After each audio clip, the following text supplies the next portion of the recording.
What's up, everyone? Alex here, and you are tuned in to another episode of the Jiu-Jitsu Radio Podcast. This podcast is sponsored by Choke Aloha. Check out chokealoha.com and use the promo code Jiu-Jitsu Radio, all one word, to get 10% off your entire order. If you do it in the next couple of weeks, they will have some new apparel up. They got a new shirt. They have some spats coming out. And I'm pretty sure that soon they will have a new patch, which I got a sneak peek at, and it's super cool. I'll definitely be ordering 1 or 5. But again, if you use the promo code, you'll get 10% off your entire order. Please support them because they are a huge supporter of this podcast, and I can't thank them enough for all they've done to help promote this podcast. This podcast was actually pretty cool and impromptu. It's a little bit longer than what I usually do, and I'm totally okay with it. It was supposed to be just Herbert Burns and I, and last minute Gilbert decided to join us, and we had a blast, and I definitely want to do it again as we got pretty deep into just random conversations, everything from weight cutting to Herbert's upcoming fight and the recent Michael Chiesa, Kevin Lee debacle on Mario Yamazaki. Be sure to follow them on social media, Herbert Burns and Gilbert Burns. You'll find them on Instagram, Twitter, Snapchat, and Facebook, and all the like. So, guys, please make sure to follow them and let them know how much you enjoyed the podcast. I want to take a second to thank everyone that has taken the time to reach out to me and really give me their opinion on the podcast and let me know how much they enjoyed it. And, it means a lot to me to have people actually take the time out to reach out to me and tell me that. So thank you guys for everyone that's done that and everyone that supported the podcast by sharing it. Please take the time to subscribe to the iTunes channel. And if you prefer SoundCloud, subscribe to the SoundCloud channel. I greatly appreciate it to everyone that takes the time to share it, post it on Facebook, on Instagram. I am doing my best to stay consistent. Unfortunately, I got into a car accident last week. I was a little beat up. I'm okay, nothing too major, but it did kind of throw a wrench on the whole planning schedule that I had going for the next podcast. But without further ado, here is Herbert and Gilbert Burns.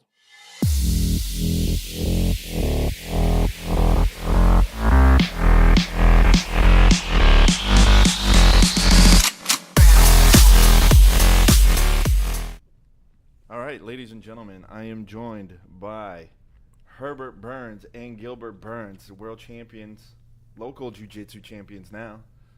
We have the New Breed Team Cup. Congratulations to that. Gilbert's too busy on the phone still. Thank you. Talking to the mic. Good. Man. So we did very good. Talking to the mic. Yeah, I have talking. only white belts. Not only, but most of was a lot of white belts, and we did good. So we have like 3-4 months working, and I think we did very good. Yeah, I mean, considering the fact that you literally have mostly white belts, like you guys killed it, and then you didn't even get that much time to coach them. Not specific to that tournament, but I've been putting a lot of hours on these guys. You know, I'm here every day, Monday to Saturday. When I'm not traveling, I'm here every day. You know, I'm only not here when I'm traveling doing seminars on Friday, but I'm not in camp. You know, I'm asking for a fight, but I don't have a fight already. So I'm putting a lot of work on these guys, and it's been worth. You know, guys are getting good. First tournament for a lot of guys, and they're still doing okay. You know, a couple guys did very good. I have a guy, he just started. He started from zero. Most of the guys start from zero. I have a couple guys that they trained before, a couple blue belts that they trained a little bit before, white belts, but I was more proud of the guys who start from zero, you know, from nothing, and they won gold. You know, they got like 2-3 fights. I was so happy with the results. Speaking of fights, though, he's got a new. He's got a new fight. Finally, you know, thanks ONE FC for that. And he came in. I'm just saying, he came in to coach the jiu-jitsu team too. So I mean, you got to give him some credit. He fought you.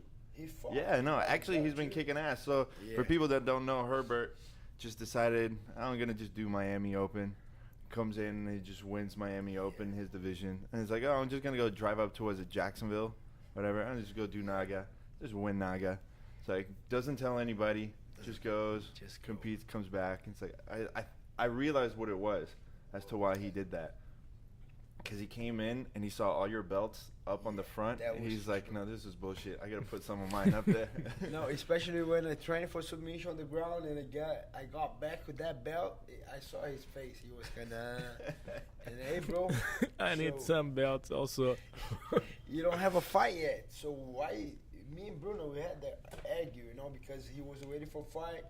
And he wasn't that motivated on training, he was training, but, we don't have nothing coming. Yeah. And then we were putting pressure, you should compete, have Miami Open, we have a lot of tournaments here. No, it's not a big, crazy tournament, but we have a lot of tournaments here we should do. And then I think he got that click a little bit, and then he started training a little bit more. And then he got the Miami Open, he got a new breed, he got a Naga. I think he's gonna do another Naga on the way. July 8th. I'm I did be long time of competition, so I wasn't Yeah, when you were here last year, you didn't compete at all. I didn't compete at all. Yeah, you guys came in to watch me lose my competition. That was about it. Yeah. Hey, I came out second, but still, we still gotta move that mic. You see that little tab up top over there, on the other side? Here, let me fix it. Yeah, turn that one. Turn it. Other way. Yeah, hold the stand. I'm gonna move it close. There you go. Now close it. There you go. Sorry, we're having a little technical difficulties here. I'm gonna break that mic. There we go. Good now? Yeah, you should be good. So it's not gonna fall. I decided to. That was exactly what Gilbert said. Yeah. I wasn't really motivated, and I had a small injury on my knee, so I was being careful on training and stuff. But when I felt better on my knee, they put a lot of pressure on me. I saw Gilbert's belts. I never had a belt before, right? I was like, damn, I want a belt. So I'm just gonna go out and get a belt. Marcelo came here. Marcelo Cohen. It's a black belt. He trained with us. Yeah. Sometimes, and then he came here. Said, I'm gonna go Naga. That was right after the Miami Open. So on the week, last day of the. I could sign up. Then I said, no, I'm gonna do the Miami Open. Don't let the no-gi one. Marcelo got screwed over at the Miami Open. Did you see that? No, because he came in to compete, and then there was no one in his division. Oh yeah. And then they're like, "Oh, we'll just give you the medal anyway." He's like, "Fuck that! I'm not just gonna take a medal." Yeah, BJJF you can change a division at the time. Yeah. You need to do previously. Yeah. So wait, so talk to me about this fight. It's like we were saying, it's like you were inactive for almost 2 years. Yes. Right, like a year and a half, a year. Yes. And then all of a sudden they're giving you 2 fights within the first 6 months of 2017. Like, what's going on with that then? Like, what do you think about the next fight? This will be a tough fight. But my contract is running up, so... Yeah, we have a lot of fights to catch up still, but we won't have any time for that. This will be the last one. It will be a tough fight. One more Dagestani guy. This guy is tough. Yeah. Like 7-1? 7-1. He was I think he was a M1 Challenger champion. I don't know.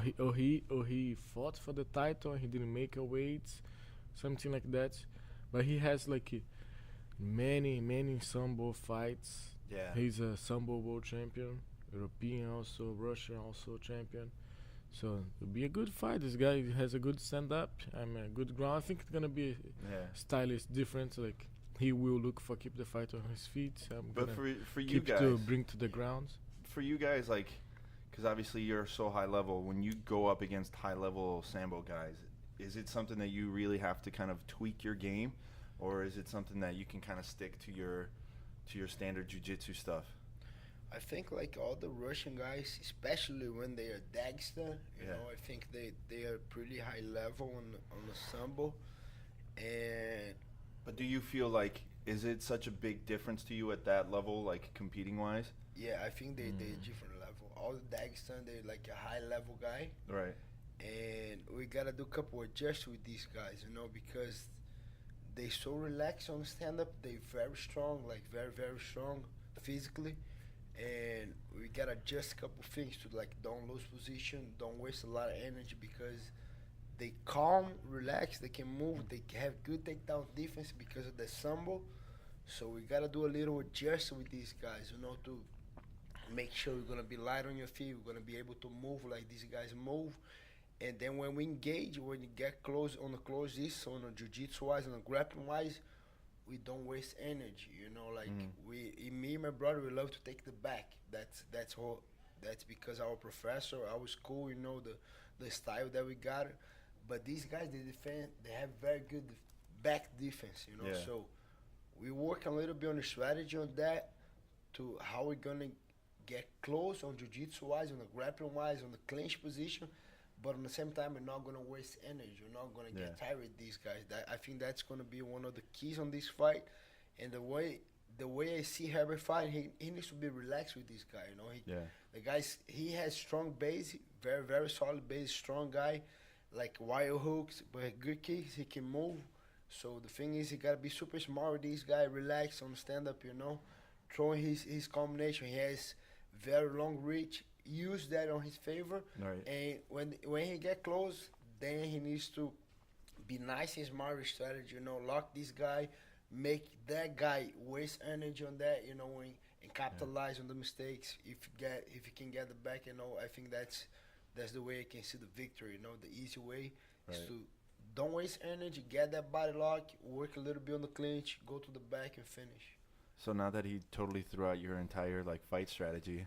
Everyone knows my fight strategy. If they see my previous fights, but that's our key, our strategy on every single fight. Yeah. They fight us. It's kind of like you're gonna fight Demi Maia. Yeah. You're gonna go to your back. He's gonna kick you in the head. You don't need to even train a high kick. It's not. I can kick you on the head. You don't even need to build your hand that high if you're fighting Demi Maia. Well, it's not rocket science. Someone's specialties. At the most, people really just study the tiny little tells or whatever. It's know that once he does this step or this motion, that he's gonna throw this or throw that. So, let me bring that up then. Did you watch the Michael Chiesa Kevin Lee fight? Yes. Do you think he went out? I don't think so, but I see it on two different ways. Right. So if the guy is choking you, you gotta use that basic defense, very basic. Put your chin down, try to work your hands in, and try to defend and break the grips, fighting the wrist. I think that's the first way. But the way that he defended, for a little bit, looked that he was out a little bit. He just put his hands away. Yeah. Well, he looks totally a little out. bit weird, Do you think he I don't think he went out, but I think he was ready to tap. You think so? Yeah, he freeze and he put the hands and he gonna tap, and then he stopped, and then when Mario. I think it was that moment that he was about to tap. He was just waiting a little bit to tap, and for sure Mario should have waited a little bit. But the way I think that the big mistake from Mario was that touch. Most of the heifers, they touch on you. They ask. They pull your hand to see if it drops. Pull your hand. If he did that, the guy would maybe, I don't know, John McCarthy does that a lot. He always should do that. Yeah, he should do that. And he talks about it too. But if he sleep, his hand would drop.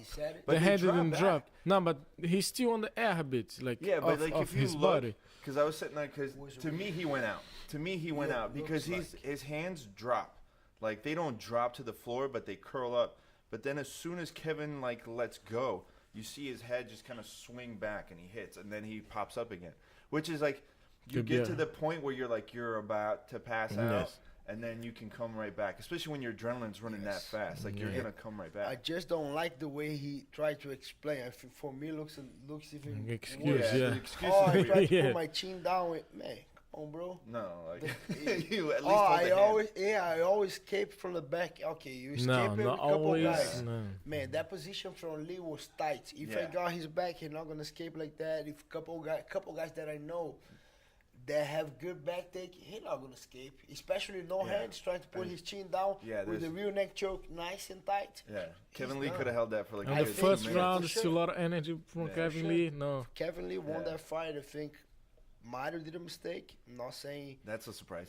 But Mistakes happen. But Kevin still get in a very good position, and it will be so hard for him to escape it. So that's like a hard argument to make. It's like, I could have gotten out of that. Like, how? Like, unless what was Kevin your Lee- plan? Wait, I'll just wait till he tires wait out. till he tires out. every position, everything that you have that maybe, I maybe could get out. No. He's always the maybe, the guy has a very, very strong position. That sounds like an excuse. Yeah, for sure. I mean, and like when you fight it that much, it's almost like when you get caught like cheating on a test or something. Like you have to come up with every excuse to say no, it wasn't cheating. No, I know. It's kind of like no. Yeah. I think he did go out. But at the end of the day, it is Mario Yamazaki's mistake. Yes, always. But I think he was about to lose. I didn't think he went out. I don't think he was going to escape from the back. He was about to, Mario just did too early. But yes. I read that Mario is a black belt. Is that true? Is he a black belt? Do you know Mario Yamasaki? Yeah, he's a black belt. He has a school. He has a BJJ school. Shut the fuck up, really? He has a school in Brazil. He has affiliation in US Washington, here, D.C., Maryland, if I'm not wrong. Where did he get his black belt from? I think his family is kind of like... No, really? For real. I gotta do some research on this. If you do research, Yamasaki, Jiu-Jitsu, BJJ, you're going to see his brother is a black belt. Used to compete a lot all the way of São Paulo in Brazil. And he has a couple affiliations for sure. Diego, remember Diego Pecla? Yeah. Diego shot trained by Mario. Shut up, really? Here in the U.S., in Maryland. Jeez. Let me see. Mario Yamasaki, black belt. Yes. I'm just afraid of like messing up the recording while I do this. Let me see. There's a Fernando Yamasaki. Yeah, his brother. That's his brother. Shut up. Yeah, for real.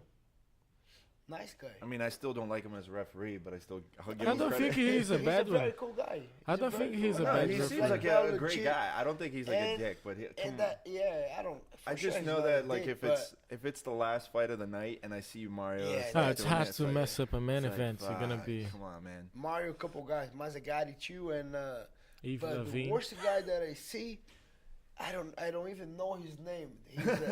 He's a small dude. He Didn't has he- a couple yeah. tattoos. Yeah, the blonde guy, like the short this white guy. guy. He went to This jail, guy. I thought. Yeah, he went to jail. The one that He was looks like Chris doing Lieben, young brother. Yeah. the drug traffic. I think so. Yeah, he went to jail for like drug trafficking. He said able tap for Yeah, I remember that. able to hit taps for T-Bow. Yeah, in a That fight in guillotine, yeah. Brazil, that guy was so bad. That guy, he's the worst one for me. He's the worst one. Like he's so bad. Josh, is it Josh? No, not Josh Rosenthal. No, that guy's good. I think. Yeah, he's good. In my opinion, he's good. I know who you're talking about. There's actually a guy that referees down here that kind of looks like him. When I always mess him up, I always think it's him. Yeah, he referees all the stuff down here. That guy's bad. I think he's the worst. I don't think Mario is bad, but sometimes the mistake that he does sometimes is so big. But he does so many fights also. That's why he does a lot of mistakes. Yeah. He's I mean, yeah, never- you're He's gonna do put in so the many. line. Yeah. So the thing is, no one wants to be a referee. That's Yes. to be real. I don't want to be a I referee don't on want to be BJJ, also- on MMA. It's hard to put on you And know he does to so put on many. the I line. don't think he's a bad referee. Mario? Yeah, I think he just whenever he makes a mistake, it's always at the worst Yes. possible time. Yeah. It's like that's the only downside. So if it's like if you're gonna fuck up like big time. Like don't just make a little fuck up. Like that kind of. So, but I it's hard to put. He's there to this guy. no, these. But Yeah, look it up on the phone. I don't want to mess up. Why is Mike Beltran not like on the UFC stuff as much? Like he's a good ref. This lady screws up a lot. She was gone. What was her name? I forget her name. so bad. So we're looking up all the different refs. Oh man, I remember she did I like. like Asterix. Asterix is good. What's that? The one that has a. Mike this Beltran. guy's That's Mike good. Beltran. Yeah, Mike he's Beltran. good. Yeah. He's good. Yeah. He's good. He's an awesome ref. He's done a lot of like he's made a lot of like big time like calls like at the right time. And his son's a big time wrestler too. I think he just graduated. He's Josh awesome. Rosenthal. The yeah, guys he's are a very- talking. Yeah, The guys are it talking. is. Josh Rosenthal. This Yeah. one here. That's the guy that you're. No, He's the one that got arrested. Yeah, We're he's talking the one about- that got arrested. Yeah, no, we're talking about the other guy. the guy that I don't even know his that he name, doesn't like. bro. This guy. It's this guy right here. No, For sure it's looks him. like him, but he's another one. He has more tattoos. Yeah. Oh He's well. bad. I'll find out for the next one. Yeah. Fernando Yamasaki. Yeah, see, Mario Yamazaki has a school. He has, couples. Like, he has affiliation and stuff. But I don't want to be a referee, bro. I did once because, especially on the process to my green card, I should have, do the test. So I did it. I went through. And then I referee on one of Miami Open here. Mm-hmm. Bro, it's so hard. So in the beginning, when you get like a purple belt, I think these purple belts, brown belts, it gets it's sketchy. Not so bad, Yeah. But when you get a crazy white belt or a crazy blue belt, fights just go so quick, so crazy, and they scramble out. 20 plus 20 against 20. It goes so quick.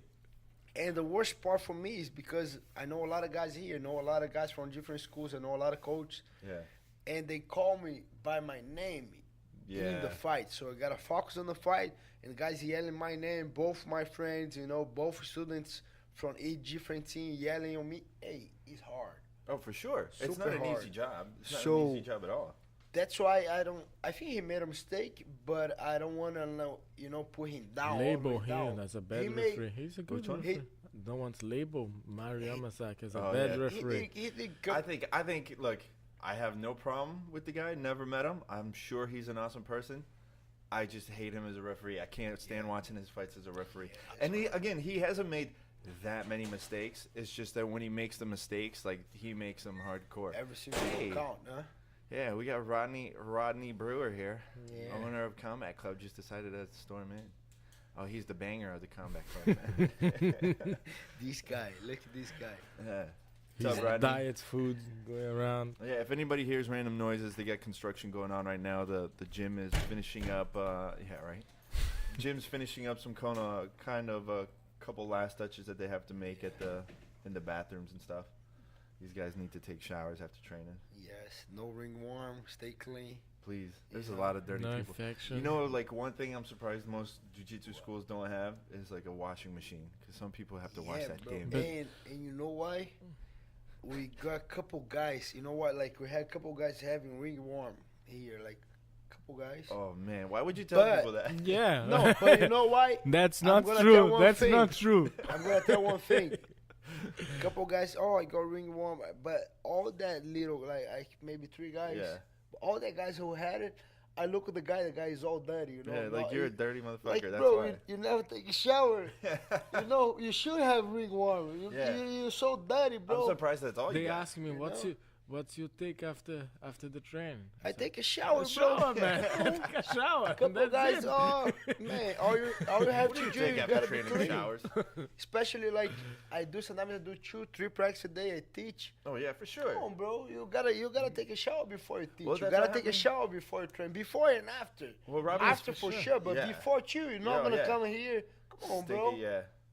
No, and then especially for like jiu-jitsu class, and you got to put like people in like weird positions. Like, you don't want to smell. But everyone need to wash their gi. They need to wash everything. Especially these guys who do, they want to do kickboxing. They have like shin guards. Yeah. They have gloves. Come on, bro. Yeah. You gotta wash your stuff. Like, I know you cannot wash your glove, but you gotta make it dry. Yeah, but there's you can wash your hand wrap. So much things that you can do, Yeah, there's so many things you could do just to stay clean. But people, Well, you know what I think is funny? Everybody always asks the question, like, oh, do you wash your belt? Do you ever wash your belt? It's like, well, like, I get it, but that's a little extreme. I'll wash my belt once in a while. I do wash my belt, but once in a while I don't. Especially my black belt. If I wash so much, it's gonna be a white belt. It's gonna be a green belt. Gray belt. So, but I mean, like, people say that, right? It's like, well, don't wash your belts because you're gonna lose your powers. Yeah, right. Or it's like if it drops on the floor, all kinds of stupid stuff. But then it's like, or if you want to take it that extreme, like, you take your gi when it's sweaty and like you're done, you throw it back in your gi bag. Do you ever wash your gi bag? So then, like, I don't. That's why. See, I don't have the gi bag. Right. See. So, but people, you throw it back in the gi bag. All right. So now the gi bag's dirty, but you never wash it. So as soon as the gi is clean, you throw it back in the gi bag. So one of these guys, he just said, "Oh, I got it," and then I look at his bag. You just got on the point, on the right point. When I look at his bag, I say, "Man, you gotta throw that bag away, bro. That bag is dirty, and your knee pad's dirty." Yeah. And you are dirty, bro. I don't know if I'm going to put you to take a shower. I'm going to throw you in the trash, bro. Come on. Yeah. No, man. Especially, like, I mean, it's funny part is it's not even always, like, white belts. Sometimes it's a lot of like the higher belts too. Yeah, it's because like they think they're just walking. I think they shower so many times. Oh, and they don't need it anymore, right? I've done it enough. Just Saturdays, huh? Yeah, jeez. It's like you probably had that geese until you were a white belt. Like it's time to retire it. You guys are crazy, bro. So Herbert, what's next for you then? So you got this fight coming up, and then what do you plan to do after that? Since it's the last plan one? to win. I plan to win this one. And you're gonna take a shower after. And then take a shower, and then figure out what's gonna happen. Right. I like to do step-by-step things. Right. I'm gonna focus everything I have on this fight. It's a tough task. I'm gonna do. Okay. I'm focusing all my energy on this one now. Like doing the best on my training, working the strategy now. Yeah. I have a great partner. He's a combat club. My brother's like a mentoring me. Yeah. And I don't want to think ahead. Yeah. I need this win to put me in a good position and then make the decision. And then make the decision, a good decision. Let's see what's gonna happen. I think. But this isn't the first time you've done a training camp with Gilbert. For MMA fight, yeah. Yes, for MMA. He came. He trained a couple of times. Yeah.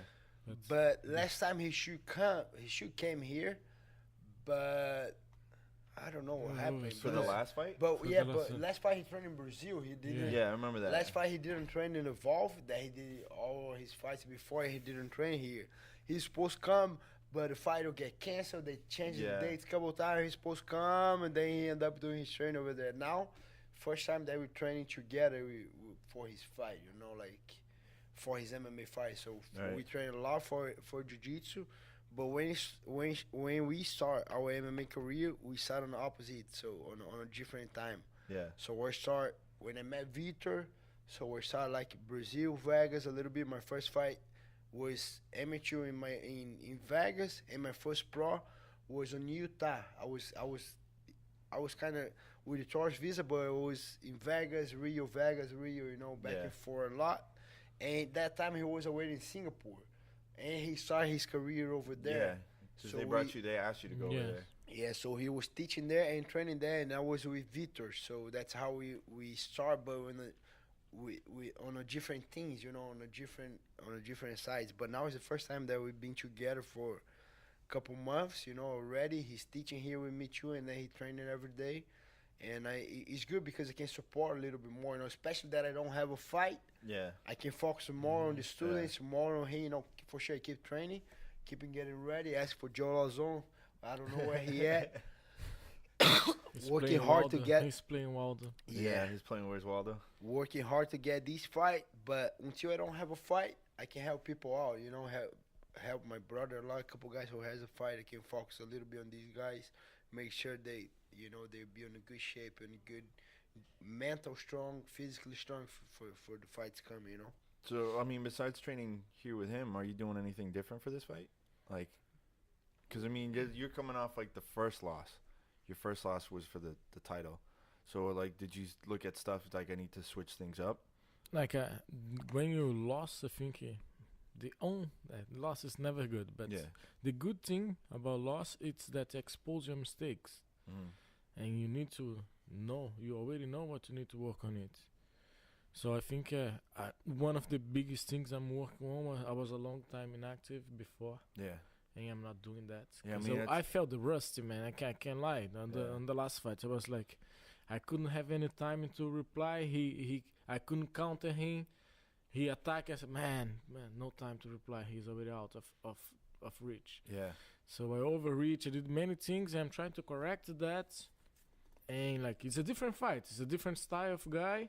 But they all what they have similar is they're really strong physically. Yeah. So I try to stay smart, stay mobile, don't stop in front of them, and then use my grappling in my favor, and be really precise. I need to be really precise and focused to not lose positioning. That's what's gonna make the difference in this fight.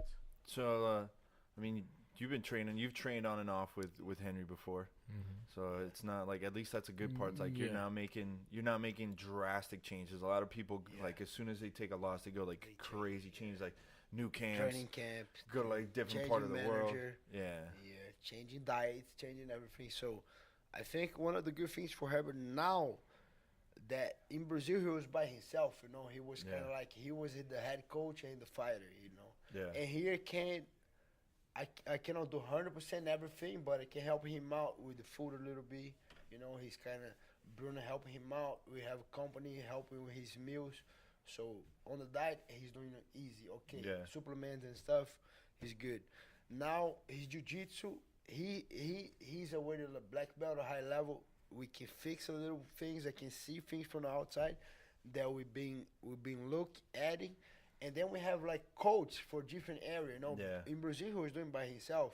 For sure he had a couple guys to help him out, but now we have coach right here who are like on the UFC and Bellator, you know, like a high level coach who can help him out, watch his last fight, watch his opponent and help him out on strategy and the things.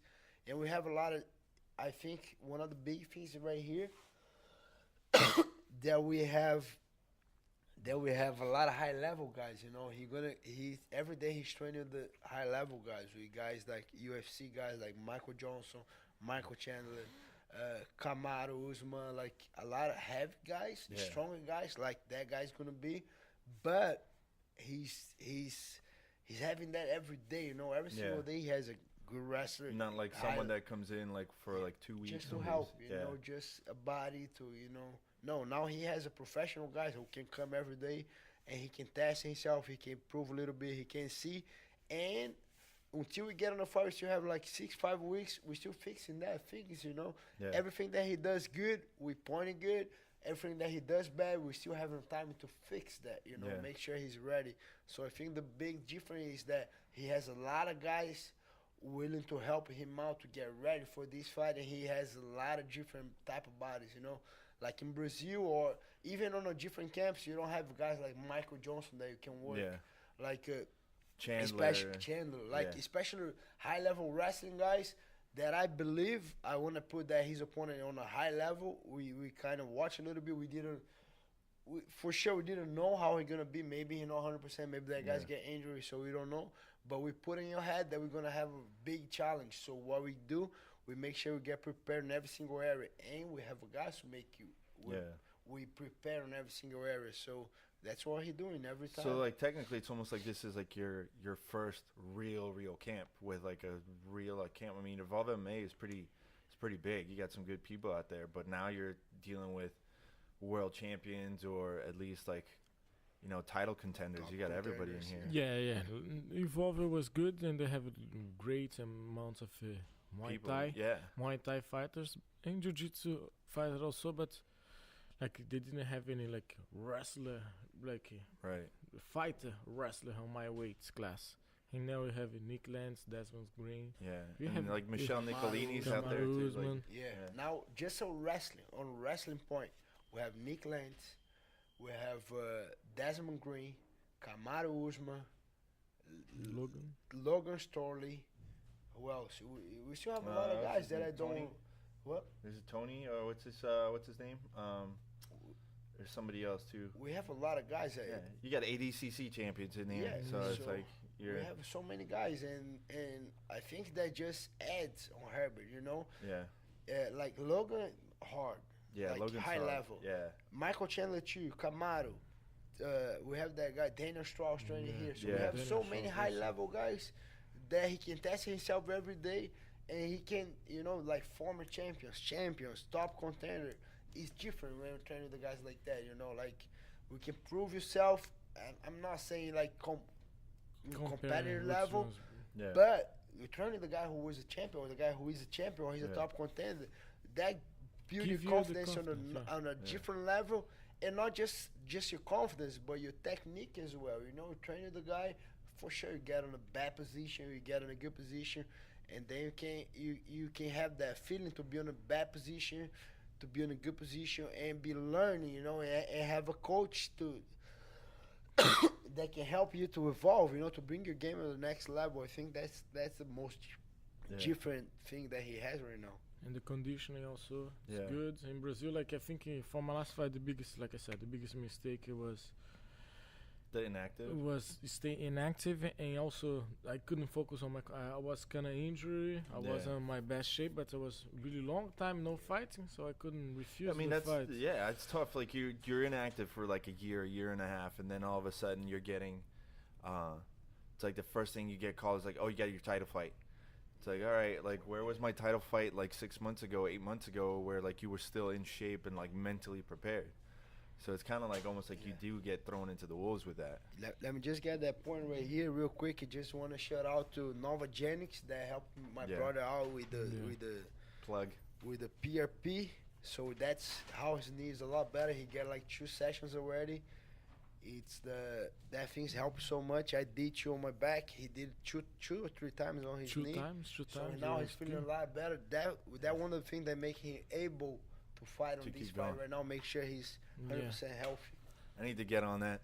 I'm so beat up. Yeah, Novogenics. I'm so beat up. I gotta. So that PRP helps a lot. A lot of people don't know. You take that your own blood, they make on that thing on the plasma. I don't know, like scientific the whole thing, but then he put it back your own blood, and that helps so much. Like different level recovery.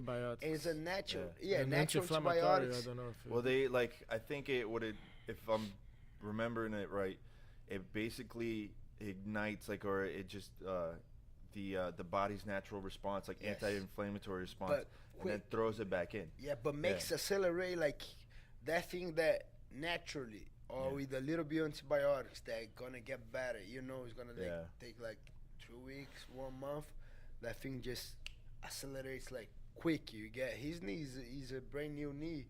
He should get surgery or something, but we weren't able to recover his knee. Now he can train. But that's like that doesn't like fall under like USADA doesn't give you shit for that. No, for that no, because it's your own blood. Oh, okay. It's nothing that you put in yourself. Not even antibiotics. Nothing. Just your own blood. Yeah. They put a machine. I saw the whole process. It separates. Yeah, right? they just. It's kind of like he got your own blood. He put on the machine. That machine just spins. The centrifuge, right? Yeah, just spins like just spin, and then when the 30 minutes spin your blood, and then when your blood went out, he just separates like you see a white part. We see kind of oil thing. The plasma and then the blood. Plasma. Yeah. So they take all that oil and they put on the place where you have your injury. Right. And that thing just go quick. Like 3 days, you be sore for 2-3 days. Right. Like they ask you to don't train, take it easy on that 2-3 days. But after that, I already feel like. Novogenics wants to sponsor me. I'd be more than happy to take it. I'll be happy to be that test subject because I'm beat up. Yeah, and they help a lot of guys out. They help me, my brother, Kamaru Usman went there too. Chas Kelly, a couple of guys. I think Rashad is about to get there. I think Rashad was there too. Yeah. So everyone's doing the PRP. DC just did couple months ago. Rockhold did, Vitor Belfort did, a couple guys are doing the PRP. Well, DC has done so much to his body to keep going. He's not gonna be able to keep on going with that. Yeah, because they did the like they took like the bone marrow out of his his own body, so like out of his hip or something crazy. Yeah, it happened like a couple of years ago. They did like he needed to get like the bone marrow out or something. From like his hip. He's like saying it was like the most excruciating pain he's ever been in. Yeah. It's like I'm good. I'm already like hurting. I don't need to hurt anymore. So now you see it from because it's like a huge thing like with the USADA stuff. From you being in one organization and then you see how like the UFC runs it. Like do you see like such a huge difference as far as like the fighters and stuff? Like how does that affect you really? Because I mean you guys still get tested and everything. Yeah, we get tested, but not to that level. USADA test. Yeah. Like we can the biggest difference between one championship and the other organization is I think is the weight system. Like we are not allowed to dehydrate. Yeah.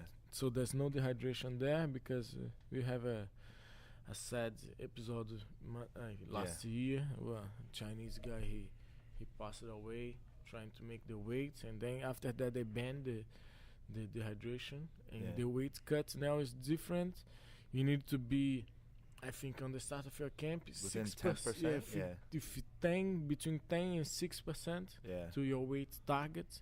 So I'm a still a featherweight, but the featherweight limit now it's not more 145, it's 155. Right. So I need to be a 155. For me, it's not a drastically. Yeah, It's you've not never. good cut. for It's like You've never been a big guy. That's nothing Yeah, for him. that's- He's Yeah. 160. And Yeah. he needs to go 155. Do you think that's the way to go?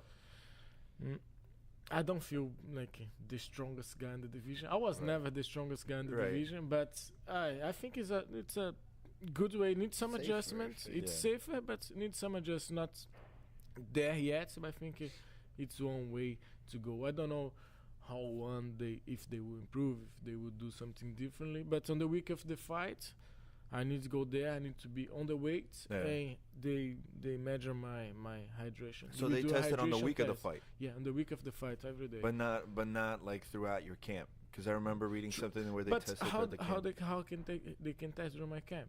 Yeah, I'm well, I here know. in the I US think and so. they are over Yeah. there in Singapore. You're like, hey, tell us where you're at. Can take a They picture. could do that But- by Skype or by FaceTime. I Yeah, don't they know. could. They could do that, but It's- but they can make your weight like on the whole week on the fight, huh? yes, Yeah. So it's good. you need to, let's say you fight Friday, so you need to be there by Monday. So they make your weight Monday. They make you weigh in Tuesday. Yeah. They can measure. I mean, I've and seen then your they weight make you cut. wait Yeah. day of the fight too. So Yeah. they see if you putting weight back, if And you're you cutting need- weight, so and they you need know. to do the hydration Otherwise, test like also. me, I'm 180 guy, 185, and a 555. For sure, on the month of the fight, if it's 4 weeks away, it'll be like 175, something like Yeah. that. On the week of the fight, I'm gonna be close to 170, but I'm not gonna be 55. You know, that's different. So we both 55, but not really because I'm not a 55er. Yeah. I make 55 three yeah. times a year, but that's it. For a couple hours, I'm not a 55er. He walk out at 55er. No, I'm not. Yeah. I'm 80. I walk out at 80. Those are a tough couple of hours though. Yeah. I've seen those You couple saw of that, huh? hours. Yeah, Mm. those are Remember that. tough. But I mean, you've modified your weight cut pretty drastically. The thing is, like, you gotta be honest with your body, you know. So Yeah. as soon as I get a commitment that I gotta fight, I'm so clean on my diet, like super clean. I try to be clean the whole time. I try to make that thing a habit. It's hard because I like to eat. I like all the things to eat, like Chocolate. chocolate, like all the sugar, Ice cream. all the ice cream, all the stuff, pizza. I like it. Pizza. I try to be clean, Yeah. you know, but for sure on the weekends or when I don't have a fight, I try to have that daily habit to Yeah. be clean. But I'm not crazy too. I'm not, you know, if I feel like I need to eat something, I eat. I don't care. It's not that I had that feeling every day. I try to be clean. I try my best to be clean Monday to Saturday. Yeah. And then if I feel to eat something, like sometimes it's not even a Swiss, it's not even crazy, but sometimes I feel like I eat a burrito, I do Yeah. it, you know. If I eat a pizza, I do. But my brother knows I try to be clean a Yeah. lot. Well, I Sure. mean, I everybody always try to knows be that. clean. Yeah. But I'm not crazy on that, but I'm naturally heavy for my weight class. You know, Yeah. I'm naturally, if I relax and don't train for 1 week, I'll be 190. Yeah. Even eating healthy, I'm gonna be about 190, 185. That's my regular weight. But when I'm training, I get down to 80, 85, 80, 85. Yeah. And then when I get on the training camp and I'm super clean, super strict with my diet, then I go to under 80s. But I fight at 55, and guess what? I'm not the biggest guy at 55. Yeah. No, there's guys way bigger. I than you. was on the UFC retreat. Paul Felder, crazy big. Yeah. I look at this guy. He said, "How much you weigh?" I say, 188. If I relax, 190. Oh, okay. I'm 192. I look, man, that guy's big. Couple guys. That's a big. That's a big That bitch. last guy who fought Joe Lauzon, he gonna fight on Scotland again. He gonna fight Paul Felder now Right. on UFC Glasgow. That guy, Steve Ray, man, that guy was so big. Yeah. That guy, Francisco Trinaldo from Brazil, No, he's crazy Trinaldo's big. huge. big. But he always had trouble cutting weight, right? Yeah, He has. yeah. He did the tough in Brazil at 185, Yeah, middleweight. and Yeah. he's 155. Yeah. So I saw a couple huge guys.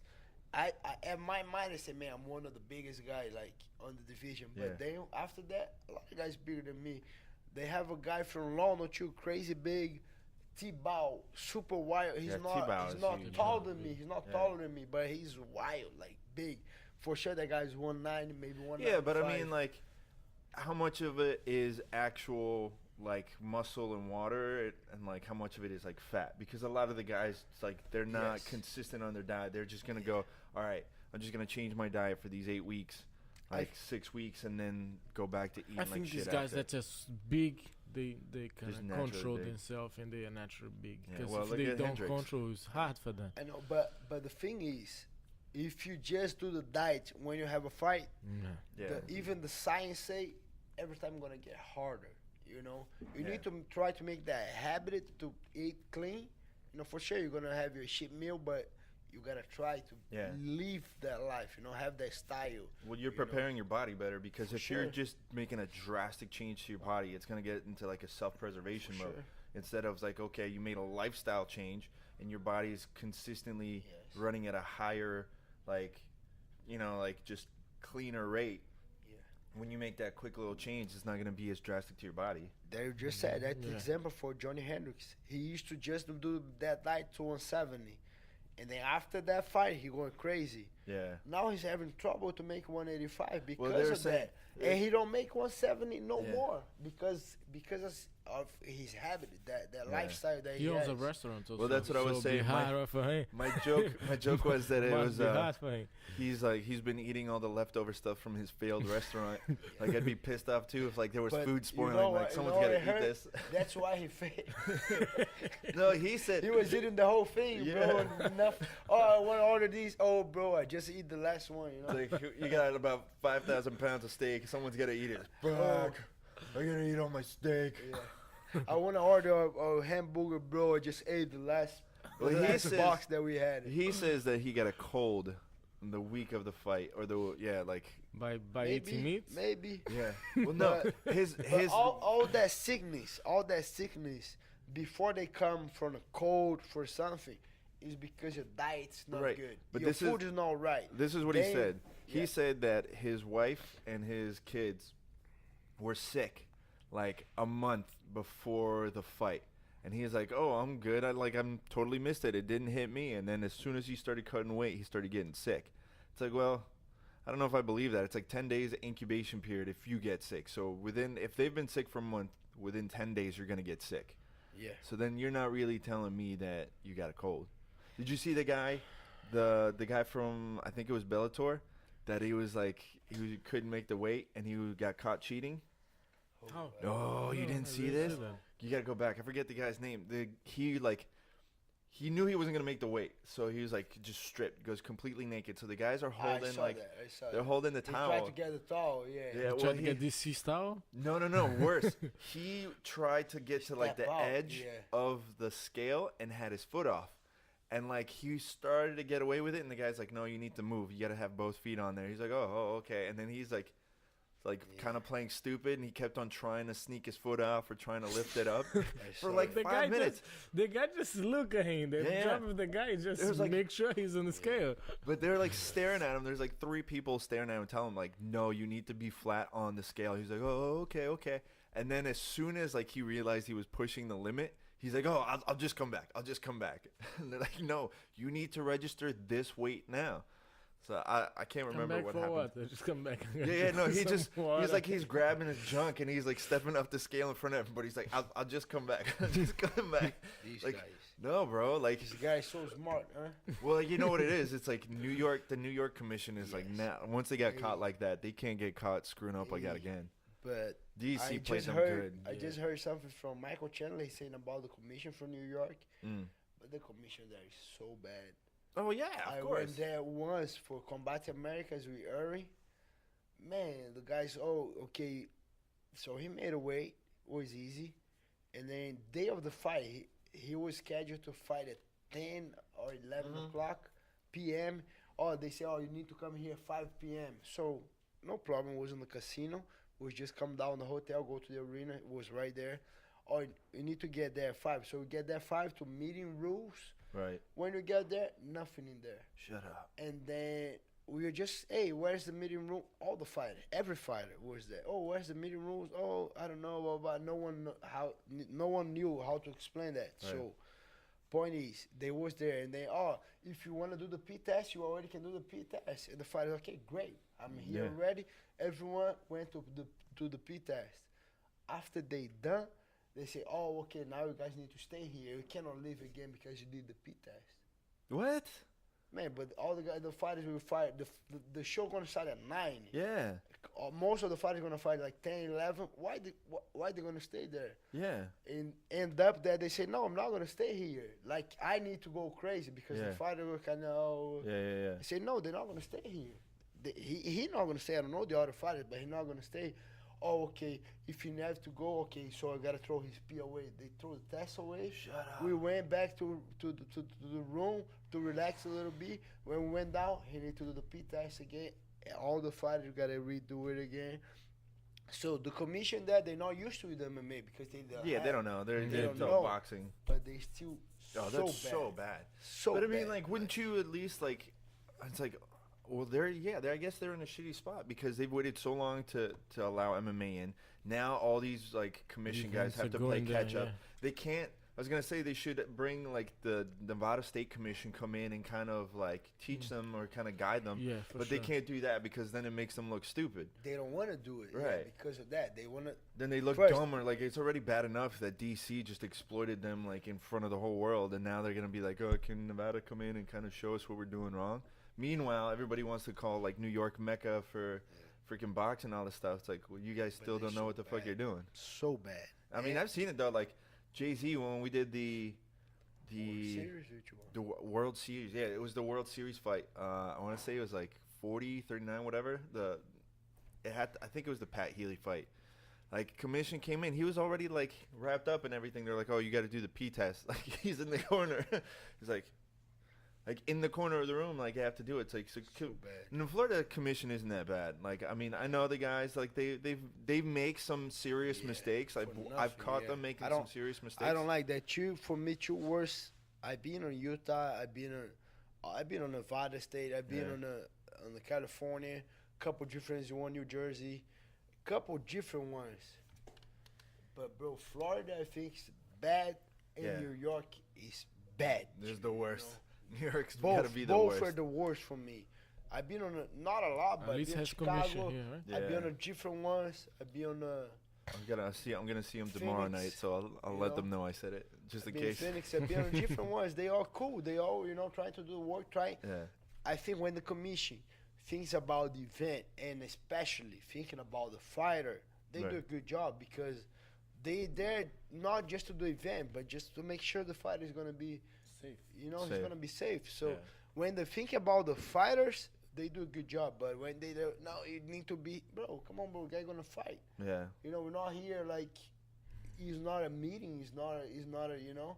They're gonna fight. Yeah. So they should treat the fighters better. I'm not saying me because I'm a fighter. Even if I was a referee or something, the fighter are the main thing right here. So you gotta. I mean, people need to be professional and do their fucking job right. That's what it comes down to. Because at the end of the day, all the referees doing is just calling shots. You guys are actually going in there taking the shot. Taking risk. Yeah. So it's like, and you risk fucking people's head. I saw them do it to Torres. What's his face? Miguel Torres. Miguel Torres at the World Series fight, like World Series 5 or something. Like, the commission was just fucking with him. Like, I'm pretty sure I have most of it on video because I was in the back room, like, filming. And it's like, bro, he was waiting. They were fucking up the schedule. So finally they call him up. They called the other guy first, and he was supposed to go first. So he's like, it starts kind of fucking with your rhythm and like your mentality, right? So he's like, he had his shorts and then he had like knee pads on. And like, I watched him ask the commissioner. He's like, yeah, it's fine. As long, he's like, is there anything metal in there? He's like, no. Commissioner like checked it, and then he's like, yeah, then you're fine. You should be good. So he's like, all right, cool. So he goes up, and they're like, no, you need to change. They're like, he's like, what? He's like, those shorts, like you can't. Yeah, remember you were back there too. I remember, yeah. Like, you need to change. So he goes back, and like, they made him change his shorts, and he goes back up again. It's like, you need to get rid of those knee pads. the knee pads. He's like, guys, what the fuck is going on? Like, you guys keep on telling me one thing's good, one thing's not once I get into the cage. He literally walked into the cage like twice, and he had to go back and change and do all this other stuff. So Yeah, what the you're sponsor, fucking with everything that's on the shorts. Right, they're Everything's fucking with gone. him. So then, like, What the hell? what he loses the fight in like the first minute. He remember. comes back and he Yeah, was knocked out, fucking yeah. raging. He like Sure, that kicked messed up he his kicked concentration. I forget if he punched or he kicked the door, but if you go back there, the dent's still in there. But he pissed off, and that was like the last time he fought. Because then after that, he hurt his knee, and like that was like he retired after that. But it's like one of the best guys like ever, and like you just iced him, like you totally screwed up his fight. So it's like the commission's like all over the place. They For gotta get nothing, done you this know, shit. for nothing. I think that's what I mean. The commission should be there to the fighters, you know. Okay, if he's not allowed to go with the knee pads or with the shorts, yeah, that thing gotta be. You need to know. You need to see that thing Needs to be before. clear Yeah. before. Even nails. I don't like when the guy cut the nails right At before there the in front. fight. Yeah, because that Before means the he was. fight. Yeah, imagine if they didn't catch it. Man, they should see that On before. the- They on the should corner see room, that yeah. a day of the weigh-ins. Or he gonna make a weight. Okay, let me. Oh, tomorrow when you come, make sure you come with your nails cut. Yeah. Oh, let me see your short. Weigh-ins Yeah. day. Oh, let me see your short. Okay, you gonna have wearing knee pads or ankle or something? Oh no. Okay, you're fine. You know. Yeah, You I gotta mean, check all that. Well, they before. throw it on you guys. They say, like, at the end of the day, it falls down to the fighter. Like, they should know the rules. It's like, yeah, well, it's like the fighter's job to fucking take every advantage he can get. So if for one way or another, they You're can the get an advantage commission, with the you short. need to do that. Yeah. But not in the last like, minutes. like I said, couple commissioner are good. They check, they do all that. They be there to the fighters. You know, they make Yeah. sure, not to make sure the fighter, but make sure the fight's gonna happen. The fighters are safe for me. Yeah. They're not safe when you're there, but Yeah. make sure they're not gonna get nail on the head or for a big nail. Or they're not gonna get Or they're screwed greased up or with a something couple crazy. things, you know. So just make sure the event's gonna be fine. The fight is gonna be, you know, healthy Yeah. to fight. So it's easy to be real. Not Yeah. easy, but supposed to be easy. But sometimes they make it such They a just hard got to time. pay attention. Like, you Yeah. have to pay attention. So let me ask you something, because, like, you had the year off. You obviously needed to do stuff that you needed to do to be active or be, like, present. So you started being a commentator. Yes. So how was that for you? It was good. It was good. You like, do a pretty good commentating. Like, I'll be honest. Like, I'm not trying to kiss ass. Like, the commentating was pretty good. You do a little bit. You do a little bit. No, it was. I enjoy a lot. It was good. Sport Interativo is a Brazilian channel. We do a lot of MMA events. We used to do One Championship, RFA, LFA, CES, CES, yeah. CES MMA, and one more Bellator for a while. And I did comments like Yeah. almost every weekend. Yeah. And it was good. I enjoyed the job. I think it's good to stay active, to talk about fighting, and to like it's a thing that I enjoy.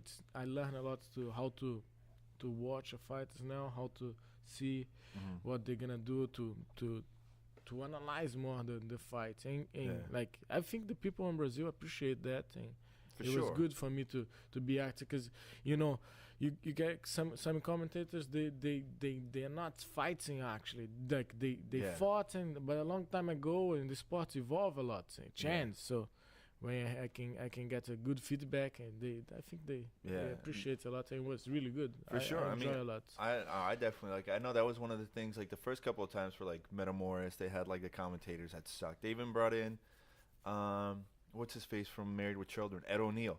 Even though he's a black belt, it's kind of like I don't know really what to say or how to commentate. Yeah, because and it's kinda hard. joke. Because you need to be active with the e-sports. You need to be following what's going on now. Yeah, And I mean what's like the the Bellator one, actual game now, because Yeah. everything changed. 2 and 3 years is different, man. completely different. Completely different. If you're not following up, Or if you don't know the you're history of the outdated. fighter. Yes, also you need to do your homework. Also, Yeah. you need to what's the cards. These okay, let's do it. Let's do it. For one championship for me it was great, Yeah. because I know the fighters, and like even the US tournaments, like I try to do a good homework. I go, oh, this guy does this, he's a striker, he's this, he gonna look for inside distance, he likes to clinch, he likes staying the outside. So it's Does that help you like from like a live fight point of view Like, do you sit there and see that, like, now you can analyze people Yeah, better? that's definitely helped me with that, because I can do a little bit of homework and then look at the guy tape, and he likes this and this style. He likes to throw these and these techniques. He feels uncomfortable. I try to, when I analyze the fighter, I like to see what his reactions are. Like, if you throw a jab, what he does. He fends, he move back, he step back, what he does. So what his reaction is the most thing I try to see. Yeah. And that's what show me there. So like when you commenting, you have time for everything. Like gonna have the advertising, something that the guy gonna say, oh, you need to stay quiet now and do this and that. But when the time I need to talk, I need to say something meaningful. Yeah. I can't go there, oh, just bullshit. he's just walking forward. Yeah, that's why. No, I can't do that. Yeah. I need to say something meaningful. I need to be technical and teach people how to see the fights in a better way. Yeah. So that's what I try to do. No, it's cool. I definitely wouldn't want to sit down with you. Like, we should. I've been saying this to him for like a couple of years now, that we should sit down and do like a breakdown of like his matches, like his fights. Mm-hmm. I could do with yours. It'd actually be funnier if we had him analyze your fights. For sure. It's just like, Let's do it. here's he's totally screwed up here. He's doing that wrong. So let me ask you a question, because you've told me the story like once or twice. We talked about it, but I never heard it from your point of view as far as how you guys got started in jiu-jitsu. Like, I know it was the professor, whatever. Your dad was like fixing his car, and like he kind of traded jiu-jitsu lessons for a car repair. Yes. So that day, like, we have this Master Luis Carlos. He's from Niterói, Rio de Janeiro. I think he's a red belt, you know. But at the time, he was a red and black belt. Yeah. And then my dad fixed his whole car seat, the whole car seat inside. Seats were all ripped and bad. And my dad, so he traded everything. How we call that? The guy who fixed inside the car, like the seats, The upholstery? upholstery. The upholstery. So my dad was one of the At home. Yeah. At home, you know. So, oh, really? Yeah, so we helped him to do the stuff, and we saw a black belt there. I said, oh, then I started to play with the belt, and my dad, stop playing, please. We wake up, and then we went to our home. We have big space. When we Big went yard, to the patio area, Yeah. to the big yard, when we look, a different car. We just come in. Let's see. We were looking. If you find a coins, you know, every car. You trying to steal coins from people? Let's see if we have coins. Let's see if they have something, you know, to us to play. That was the deal. Right. So we wake up and then we eat something. Then we go out. Oh, another car. Hey, let's go. It was a red car. Was a red. And we were looking everything they had on the car. And that car had a gi inside of this And car a with a belt. cargo belt. Good It thing, wasn't like, the black car belt, it was didn't a have, cargo like- belt. It was a curl belt. Like pom-poms or like track shoes or something. Like it was a bikini, right, in the car. Candy. When we were kids, at the time we were looking for candy or coins. That was the main thing. Yeah, or any toy that could have in the car, you know.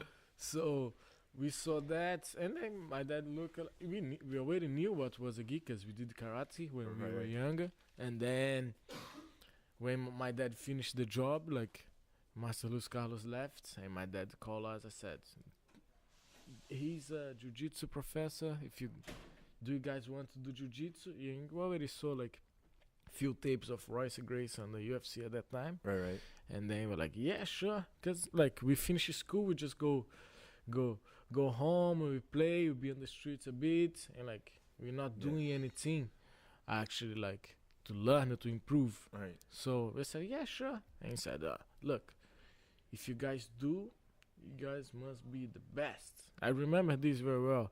You guys just must be the best. Because I traded the Serbs, and the financial situation at the home wasn't great at that time. Right. And my dad said, like, I can't afford this month because the deal was it has her, me, Gilbert, and one more brother, Fred. The deal is you guys train for a month. So if you guys are not good, gonna finish this month. They say, oh, thank you, Herbert. Right. My dad's also Herbert. Next month is this much, and I won't be able to afford. But if you guys are the best on the class, the best there, man, he will keep you guys. He will definitely keep you guys. He won't throw like the talents away. Right. It's very hard to get guys like you. You guys can be really good. So when we start, man, we just did our best. Like we went there, train. It was good at school because many kids, and like for me, like they had like 3 or 4 kids on my division. They were Brazilian national champion like 3 or 4 times. Right. So how old were you? I was like 11, 10, All 10, right. 11. Gilbert was 12, and then we training for on the end of the trial. Had a tournament. There was white and yellow belts. Yeah. Together. So I fought a yellow belt on the first fight. I won the yellow belt only 1 month, and then the Do you second. remember how you submitted them? I submitted him in armbar from the Nice. mount, and then on the second fight I lost. But it was good, right? To a yellow belt also. The guy was Brazilian national champion, and then Gilbert also got second place after a month. Yeah. And then we kept training on. And 4 months after, I became Brazilian champion on the yellow belts. That's crazy. And then from there, we never stopped, right? So Yeah. the month trial, the free trial, and like to today, we Yeah. never stop. So what, It's like, good. what does your dad think now? Like after all that, he's Yeah. like, good thing I said, like, Yeah. like do it. Today, do good, right? Good Yeah. thing. But now my dad is he appreciates us a lot, and I think he puts a lot of, like, he always tried to do his best to make us to support us to do this his sport, even not financially. He always mentally trying to support us. I think he teaches us the right values, and that's what we trying to pass to our students now. Yeah. But like on this long time, was a hard time. Like I remember, like we always walk to go to the gym. I give an interview to Tatami, I think last year, and we are talking about my whole history on fighting, and and they were like, so what was the hard times ago? Like we walk a lot. I don't know, man. We walk a lot every day, man. Like this school we started, we're kind of close. I think like a mile. No, mama, 2 miles. Right. So we walk 2 miles to go, 2 miles to go back. And then this school closed, and the school was further. We walk like 4 miles, something like that. I don't know. Explains the good cardio. Man, if I said there was like 10 years of walking. Wow. If you put there, could go around the world just walking, man. So you literally just walked for 10 years, 2 class and back. Yes. That's nuts. That's nuts. Most man. people wouldn't do it for like 2 days in a row. They'd be Oh like, yeah, "Fuck for this. sure. I'm so tired, right? I'll Uber it. But the worst thing I was like, man, the worst because we walk and it was sun, man. It was Yeah. and when we came back, raining. Don't need to take a shower now. I think that was the worst thing. You thing. guys But here was good. Mata has many crazy history. Yeah. Many crazy history. Even on MMA. Yeah. I like to when I'm stalling. Like before I said you're gonna tell my interesting history. Yeah. Like now it's funny the history, but at the time I was sad. It sucked. So I remember, like I went to Singapore to train and stuff. 2011, I did there for 6 months teaching and training. I had a contract for 1, but I didn't fight. Yeah. So I came back to Brazil, and I fought in Brazil. My first fight was in Brazil. I did in São Gonçalo, is a city in Rio. So I finished the fight in 23 seconds. So it was a really quick submission, right? A triangle from the mount. And then after that, it was kind of hard to get a fight. It was kind of hard. I couldn't get a fight. And then Casquinha is one of the red belts in Brazil. He's a black belt from Carson Grace. He got a fight for me. So it will be co-main event. It will be live on the Brazilian TV. So I trained really hard for the fight. It's gonna be a good exposure, right? I'm gonna get this fight, and then I'm gonna be able to get some money, because at the time it was hard. Right. So I did the camp, I invested on the diets, and did everything. So weigh in, face off the guy. So next day we went to the fight, and it was really far from my home. It was like 3 hours drive. We took the 3 hours drive again, because we weigh in the city. So we got there on the gymnasium, like the public was there, all the fighters, no organization, no cage. I said, what the? I got there, like Like, even the sponsors were there. That was crazy. Like, the sponsor was there. I said, and we walk. I said, whoa, where's the cage? Yeah. He's like, no cage right here. Like, I said, I'm going to wait to build the cage. What's going on? Yeah. And the guys from the TV, they were like, what's going on? We're going to leave. I said, not going to happen, the events. And the public was like, want their money back. But the organization didn't show up, disappeared. Seriously. And it was like, man, like, I was training really hard. Like, I trained a lot, so hard for that. It was a lot of sacrifice. And, man, after that, I said, man, I'm going to just do jiu-jitsu. I'm going to... Seriously, I said, I'm done with MMA. I did be like 2 weeks. I didn't show up at the gym. 2 weeks. I said, no, I'm not training. So pissed. I'm not training. And then, like, after that... After these 2 weeks, I said, man, I'm done. I'm not gonna do MMA anymore. I'm just gonna go back to jiu-jitsu. I'm done with this. That's not for me. I trained so hard that they punch in the face to don't have a fight, man. So I trained so hard to get punched in the face, and no one punched me in the face. What's going on? So then after that, like, I got the contract. Like, after these 2 weeks, I wasn't training. Then back on training one day. They said, maybe I will do that on the morning. But I was like having a lot of doubts on my mind. Right. And then I got the call from One Championship again. They want me back. I said, but I was like about to stop. No, I don't want. So did they like explain as to what happened, as to why they didn't show up? No, nobody knows till today. The organization know, but oh god, it was crazy. Nobody show up. It was crazy. Where was the fight? Sharing. It's like a small city. It's a city like around Rio, but no fight, no one. Well, there. you know what happens, like for a lot of bands, like I've had to deal with this with like when I worked with concerts and stuff can happen, right? Well, yeah. Well, what happens is people hold the equipment hostage. So I mean, it wouldn't make sense because like unless they were like importing like equipment and stuff, but a lot of times either at the port or even like to leave the port or like in the middle of the highway or something, people get pulled over and they're like, you're not gonna get to go unless you pay.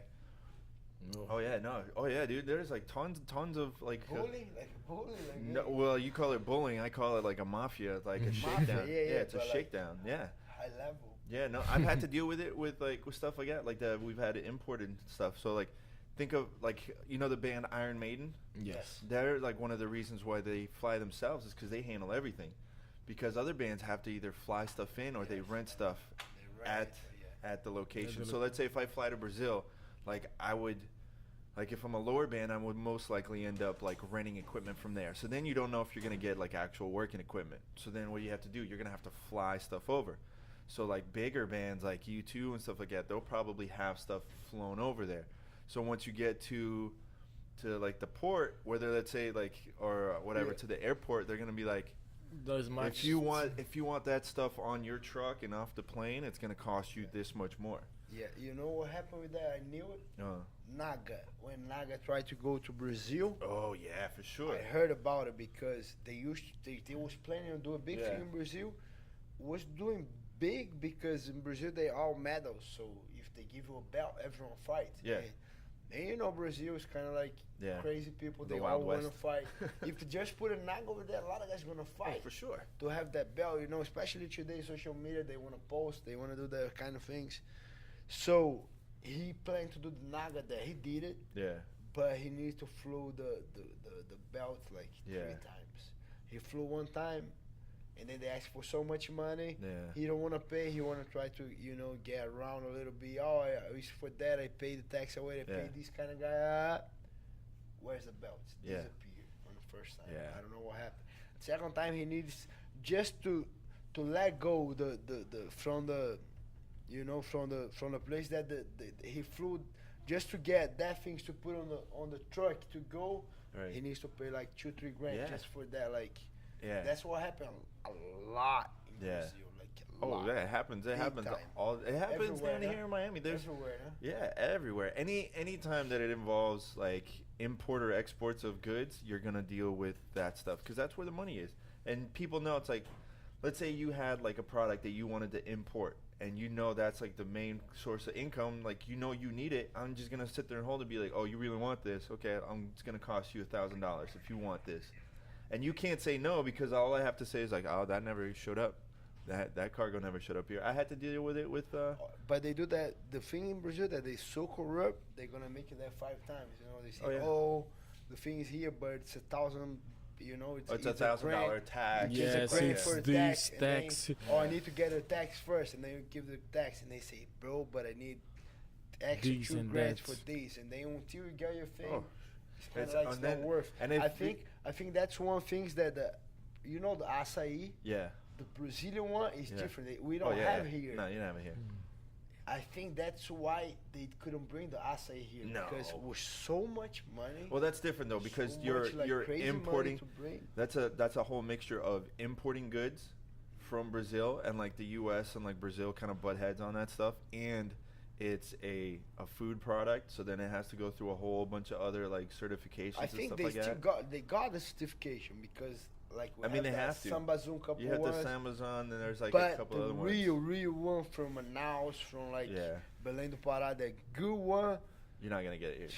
No, so and it's hard. so expensive, like to try and get. It's much better than this one you guys have here. Way better. But he went to Brazil, so that's the best part. It's funny. I meant to tell you. So I started going through like a bunch of my old photos, and I found photos of the Sao Paulo fight. Yes. And when we went to Santos to meet That up was the with best. Cavaca. Cavaca's like, oh, you guys want acai? Let's go. So I'm like, I was like, all right, they're hyping it up. I'm like sitting there listening to Cavaca. Like I'm keeping my mouth shut. Like I got like 2 of the best guys in the world just talking. I'm like, I'm just gonna listen and just shut up. And then we go in. I don't say a single word. And Mutanch was there too. Caesar was there too. So they order it. And it's just it's a giant's ball, right? It's like a foot tall, and then they start like pouring all like this white cream. I was like, "What the fuck is this?" Yeah. Like, I started eating this. Oh my god! I keep going. Cavaca was so happy. He's like, he didn't even want to eat like lunch. He's no, like, just give me that. And that was right after my first loss on MMA. Oh man. And from so a just crazy drawn diet, from the a weight cut, there was nothing that could survive. I was kind of like, I don't know, I have a competition, me, who eats more, and I won't, because I was eating every, you saw it, how crazy it was. Look, I eat a lot. And like at that time, I was still kind of eating like junk food. So like we get back, and like obviously he's like, now he can eat, so he's eating. And I got to the point, like, you know when someone's, like, you have a friend that's, like, getting out of hand, maybe they're drinking too much or something, like, you have to have that intervention. He was eating too much. Relax. We're, like, sitting there. He went like, to 7-Eleven, grabbed everything, and chocolate. Just like that. He would not stop. He would not stop eating. I was like, we're sitting there in the hotel, and we're just hanging out, like, watching TV, and, like, he gets up. It's, like, the room chocolate. I was like, 1 or 2 or whatever. It's like, whatever. Like, you know, it's like, you're hungry, you want to get it, you don't want to go down there. And then he's like, middle of the night, it's like 2 o'clock in the morning. I hear him get up. He's like, goes to the bathroom, and then all of a sudden I hear like the ruffle just like, I'm like, there was any chocolate left? And he's just going. And then like, he literally like, this is how bad it was. I remember hearing him eat one. And then, like, he didn't even bother going back to the bed. He's just stayed in front of, like, he stayed in front of the desk. He's just pounding them. It's like, man, good thing is, like, it's not alcohol or something. I'd go to the store. It's like, hey, I'm going to get some water. He's like, you want some water? Yeah. It's like, yeah, can you get me some chocolate, too? It's like, we'd go to, like, a gas station. He's coming out. He's already halfway done. But that was my first loss. Like, yeah. I got a lot better with that. I don't have that crazy feel, like, go crazy. Yeah. But that time, I think the worst one, I went crazy. Oh, for sure. I like, was you know, eating everything that I see. He blew up. Like, you know, within, like, 2-3 days of the fight, like, you were my weight. Almost 200. It was like 205, yeah. Yeah, 190, 200 pounds. I was like, man, he blew up quick. Oh, you guys have sparring now, right? Practice. Yeah, no. Yeah. 950? Yeah, 950. Eventually. 10:30. we got Coach Greg in the back saying wrap it up. Jones wants us to finish. Greg Jones. Greg I actually gotta get him on the podcast. Yeah, definitely. Like people don't realize how big. Come on. All right, whatever. Greg Jones. He's shy. Greg Jones. Yeah, he's standing out by the window trying to antagonize us. He's so yeah, he blew up, man. He got big. I'm like. That's when I was like, hey, you He's right? coming, I think. Well, I like the acai. The acai was the best, man. I wish, like, I want to, like, once in a while, I just want to, like, send a photo to Cavaca, be like, hey, like some acai, like, because I know, like he was like semi-sponsored with that restaurant that we went to. It's like it wasn't really like sponsored, but they supported him, so he was like taking He got photos. a good deal, right? No, every time they go there, that guy they call. If you guys ever go to São Paulo, Santos, that D Boa called like D Boa is kind of like Mexican, like Brazilian. It's kind of mix. like what's up, like what's the best to do, like you know, is that place. So the place is very good. It was awesome. No, and they treated us really nice too. They were super nice. He always support me. Always when I go there, he always support me with the food and stuff. Like very nice guy. Yeah. One of the best place for sushi and acai in Santos. That's the place. Oh, hands down. We're still working because Cavaca now he's planning to move to US. Oh, really? Don't know where yet. Maybe here. Maybe he's gonna move to Daytona. Oh, that'd be so dope. Daytona. Oh yeah, that's right. Yeah. Maybe. And one of the things he working on is to bring the acai. You know, these guys. Dude. I'll be up in Daytona every Saturday. So hard. But wait, nobody knows about this, right?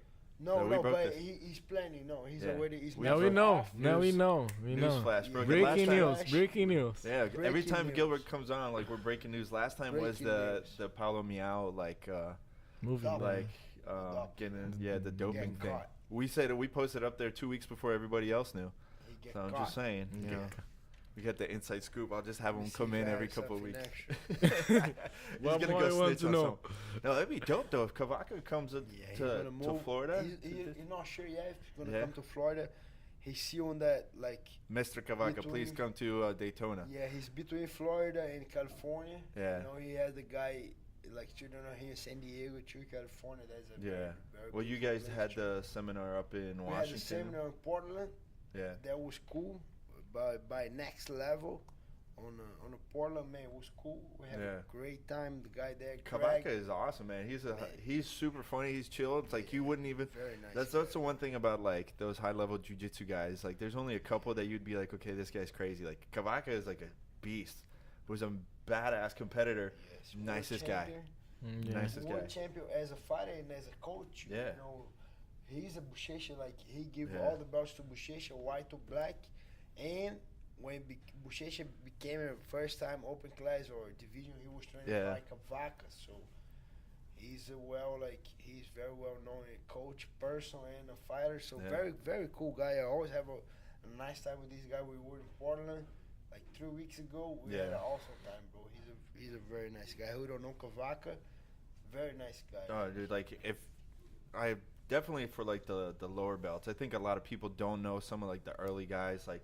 They don't know like even how crazy guys like Hobson or like Cavaca. If you go back and look at those, like everybody knows like Bochecha. A lot of people like know Jacare for like the MMA, but a lot of guys, man.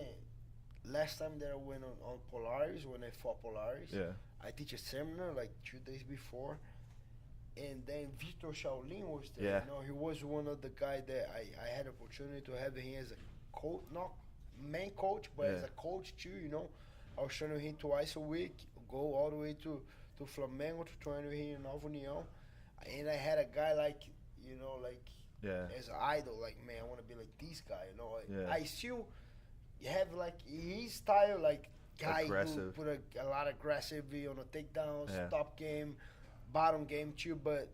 His style in 30 days is the style that I want to be. You know, I want to be like these guys. Yeah. And then they fought, so I was right there when I saw Shaolin. Man, it's gonna be that guys. Yeah. And we went on the seminar, and then went on the thing. People had no clue. Man, I was talking with Shaolin. Man, have like asking him a lot of things. You know, having a great time. The guy came. Oh, Gilbert, hey, can you take a picture of us? Like, don't even say his name. Wow. Hey, I say, I was so embarrassing. Yeah. And then the guy take a picture, say, now my turn. You take a picture of him, and the guy, say, man, if you don't know him. Yeah, they had no clue. You shouldn't be on the mat. Hey, throw your belt on the trash, bro. Yeah. This guy what belt was he? a world class. The guy was a blue belt. Yeah, well, I mean, most of these guys aren't gonna know. I just said it like that. Hey, throw your belt on the trash. This guy was my idol. That guy coached me so much. The guy's high level, 3 times world champion. They don't know. They don't know. ADCC veteran, like crazy No, level. it's like a legend of like the Legend, sport. like, Yeah. crazy. Yeah. And then the guy, oh. That's when you feel like a real asshole. You make all your posts about jiu-jitsu or like, oh, jiu-jitsu's my life, this, that, and the other. It's like You don't know. you don't even know that, like, who's standing there. Like, unless you're watching like jiu-jitsu times or something, like, and you don't see that photo, you don't know. I think that thing is one of the IBJJF faults too. Yeah, they're supposed to be like Hall of Fame for these guys. But they don't know. They don't post it. They don't care. Like, at the end of the day, all they want is your $120. Now they do a little bit more. If he has a world champion there, they give him a shirt for the champion, but they should do Hall of Fame with these guys. Yeah, for sure, definitely. Because they built the sport. The sport, it is what it is today because those guys. For sure. I mean, like, how many times do you see them like promoting like Kavaka? Like, they don't even post, like, I saw maybe once where they posted a photo of him in the stands. Even worse for the other guys like Comprido, Myron Sperry, Yeah. Vitetti, Margarida, all these guys, like. Well, like, because I think really they're going with the beginning of the popularity. It's like, okay, so it really started getting popular with guys like Shanji, like, yeah, Roger. and then even oh my gosh, what's his face? Like Buchesa, like, for sure. Like Mackenzie Dern for like the women. Mm-hmm. Like, they couldn't really promote like Gabby, you know. So like, and Michelle Nicolini was kind of getting stuff. Like they're A little bit. They're going for like the closer ones, but they're never gonna put the history on. They're never gonna sit there and show. They should, yeah, for sure, 100%. You gotta be on the IBJJF. You should have the picture from Sperry, Liborio, all that guys who. Yeah, a lot of people don't know that story. Mm-hmm. Like all the open class champions should be there. All the world champions, like. I mean, like, now they're just focused on guys like, oh, you do leg locks, like, even stuff like the leg Harler, lock guys. Even Harler, all the guys, like, they should. I don't know, promote. No, I'm not saying promote, but value these guys. Yeah, but do you think it's because show some appreciate for the But there's no real like jiu-jitsu organization. Like, boxing has like a bunch of different ones. Like UFC has UFC. There's no set MMA thing, Yeah, jiu-jitsu thing. They have like the UFC is trying because they have like the UFC Hall of Fame.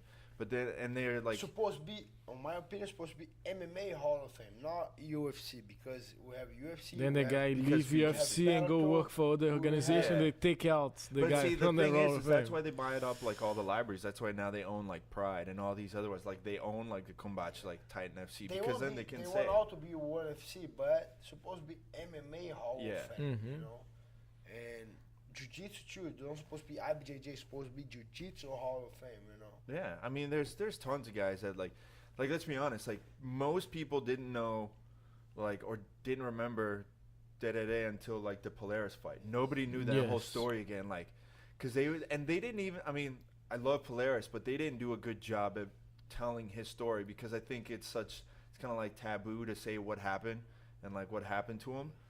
But I mean, like, you got to tell this guy's story, because he's gone through so much, and the fact that he's like and what, he 10 overcame years? everything now. Right. And he was still sitting there, and he like took on Vitor. Mm-hmm. Like, that's crazy. And Vitor's got a school up in Tampa, right? New York. Tampa. New York. He has a couple of affiliations here, and Tererê was a lot of guys like to say, "Oh, Marcelo was one of the greatest." Oh, for sure, Marcelo was. Yeah. But Tererê was the only guy who beats Marcelo. Yeah. Yes. Bad. He made Marcelo look like nothing, Yeah.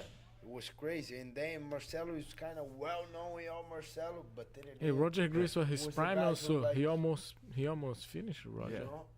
Tererê was the guy who always go. Léo Vieira, Shaolin beat him a couple times. Leonardo Santos, couple guys like we don't have. Couple guys, they don't know the history. Like you say, I'm jiu-jitsu, blah, blah, blah, jiu-jitsu, but you know the history. You don't even know the history. No, people, like, they're so, I mean, I get it. Everyone is so into the idea of, like, oh, the technique. Oh, this is the new guy. This guy's a beast. He's leg locking everybody, or he's sitting there submitting everyone. It's like, yeah, it's cool, but, like, you still got to understand, like, the beginning of it all. Like, you know, the same way as you go back and you watch, like, the old, like, Don Fry. Or, like, most people don't even watch, like, Belfort's, like, Vitor Belfort's, like, first fight. Like, most people don't even know that Vitor fought, like, Alistair. They don't know. No.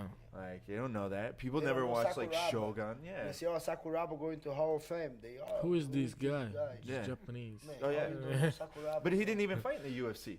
Yeah. And then He they're like, fought once. once. No, he won a tournament. Yeah, but he like because they bought Yeah. the Pride ones, Right. then they own it. So like Sakuraba's like He fought you don't UFC know. once in the Yeah. cage, I think. You didn't listen to the podcast I did with George, right? Santiago. So like we're talking and we start bringing up like I ask him like George like what would be the only like jiu-jitsu match or like MMA match that you would need to like come back out of retirement? Because George is still young. It's not like he's old. He's like, and he was trying to think. And I'm like, Sakuraba. He's like, oh, yeah. Can you imagine George against Sakuraba? That would be a great fight. Good fight. Right? For sure. They were trying to get him to actually win. No, yeah. They were trying to Sakuraba, get yeah. Sakuraba Say against Henzo. Eddie Bravo. No, Against Eddie Henzo Bravo. also. Eddie Bravo. Yeah. Which is like, okay, if you did Henzo, that's cool. That'd be a good match, just like a history match. But, like, why would you do Eddie Bravo? Like, why would you ask Eddie Bravo when he just get out of surgery? No, man. You know, but like George against Sakuraba, that'd be cool. Japanese champions.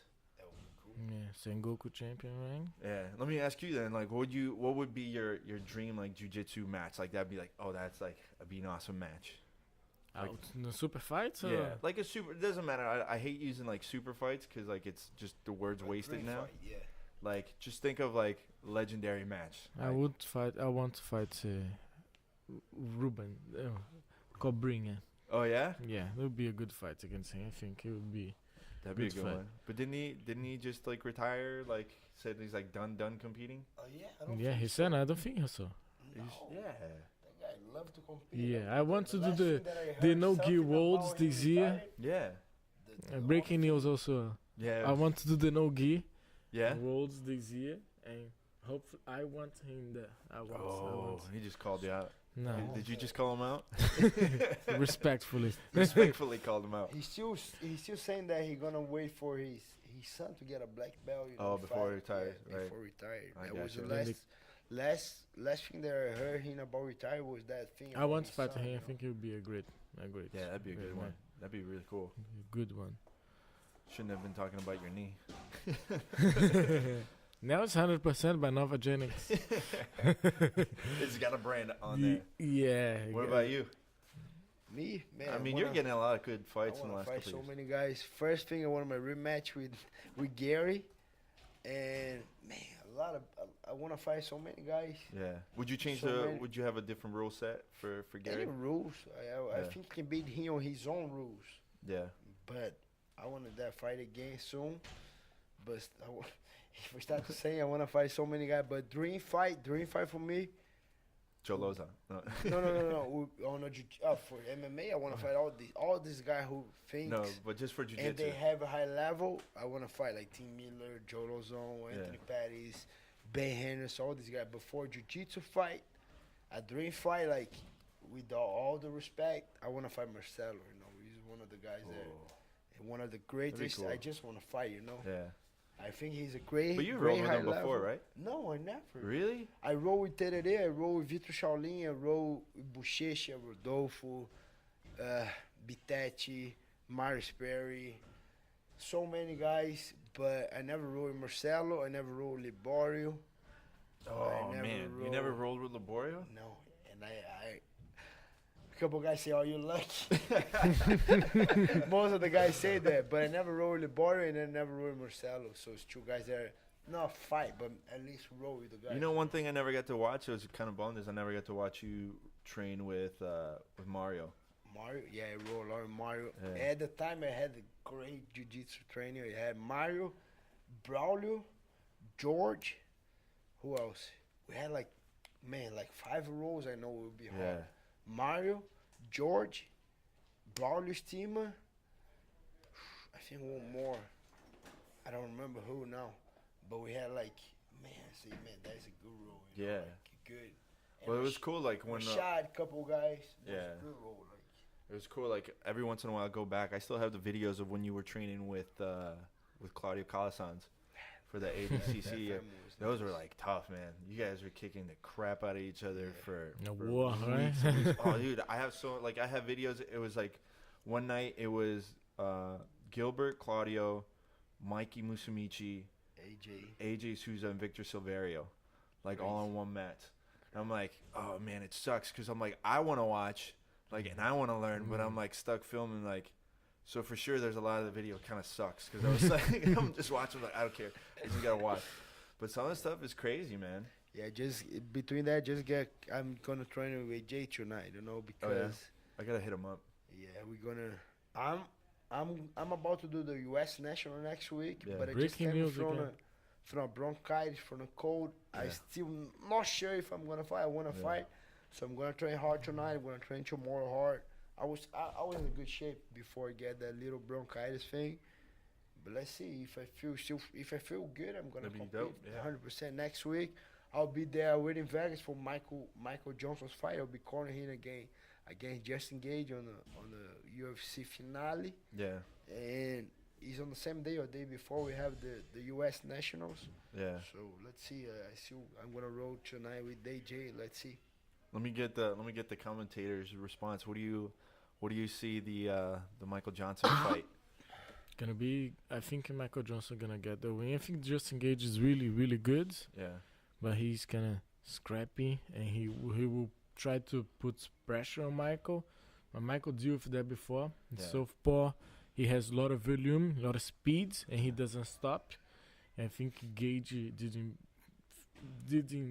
face that before. Yeah. Like his last fight against Firmino, Busca, it was a tough fight for him. Like he couldn't deal with that. And Firmino doesn't angle much. Yeah. He goes forward, he gets a great takedown, he has a strong. He had him close too. Yeah, like he almost submitted a couple of times.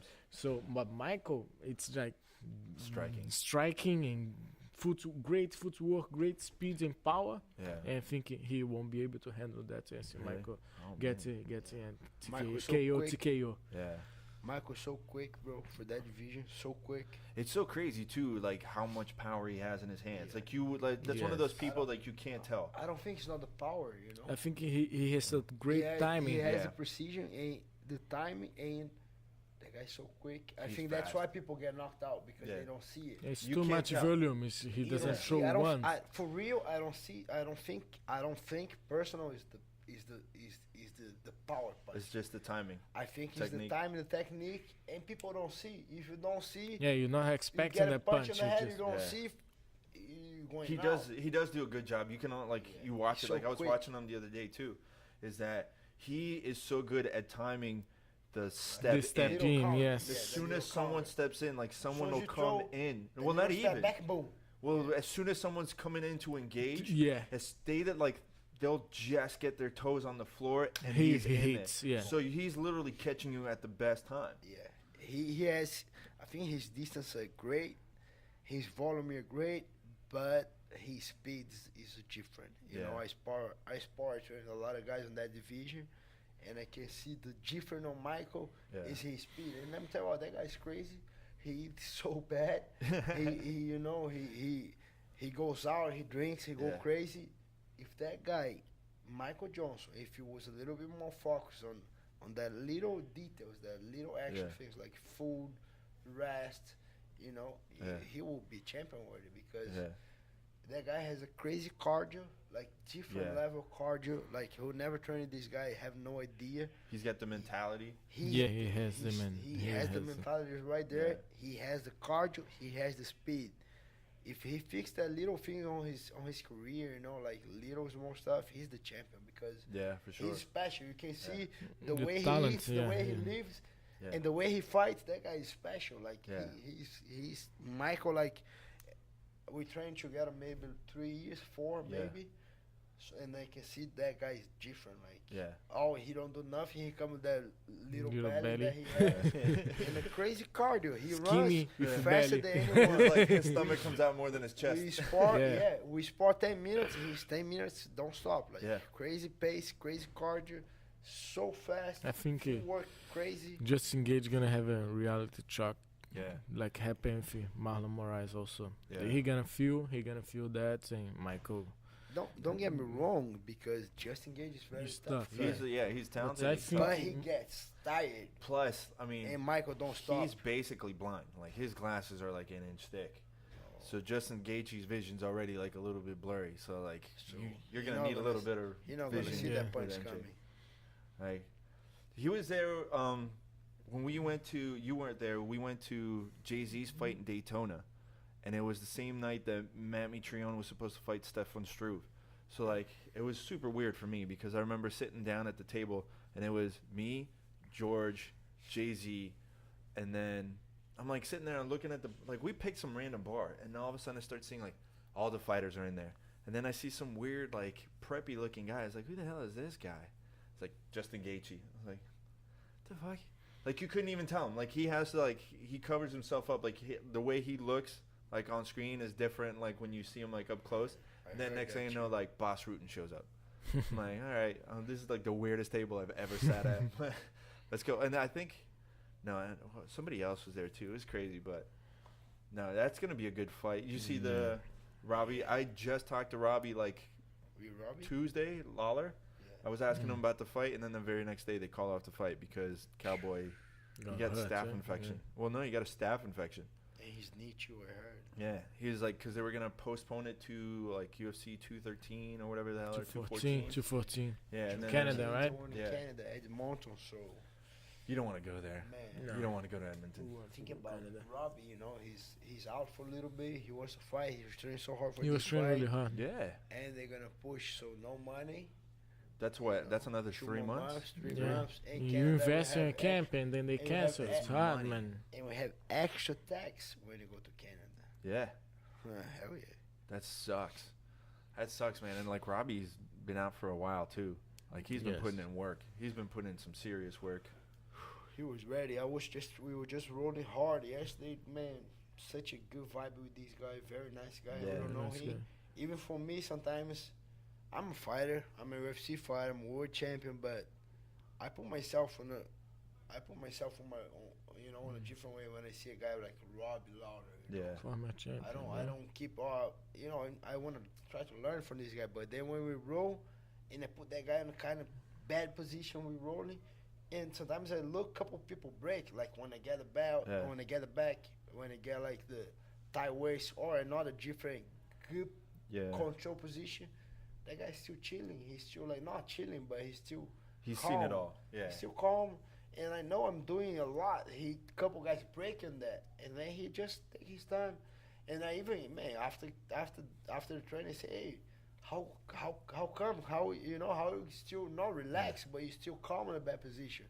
And say, yeah, that's my whole career. I always try to put myself in a bad position, just to remain calm. You know, when the storm's coming, I'm fighting, and then I get out, or the guy got my back, or I got taken down. That's the time that I gotta remain calm, because if I freak a little bit or if I get desperate or something happen, you get cut. Yeah. And that's true. If something happens, sometimes I remember when I get my first knockdown ever on my fight against that Russian guy, my first loss. I guess after I was such in a great shape, but soon he knocked me down. I didn't remember.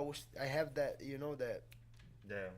that I was out for a little bit and got back, but when I stand up, I was just freak. I said, man, I got knocked down. What happened?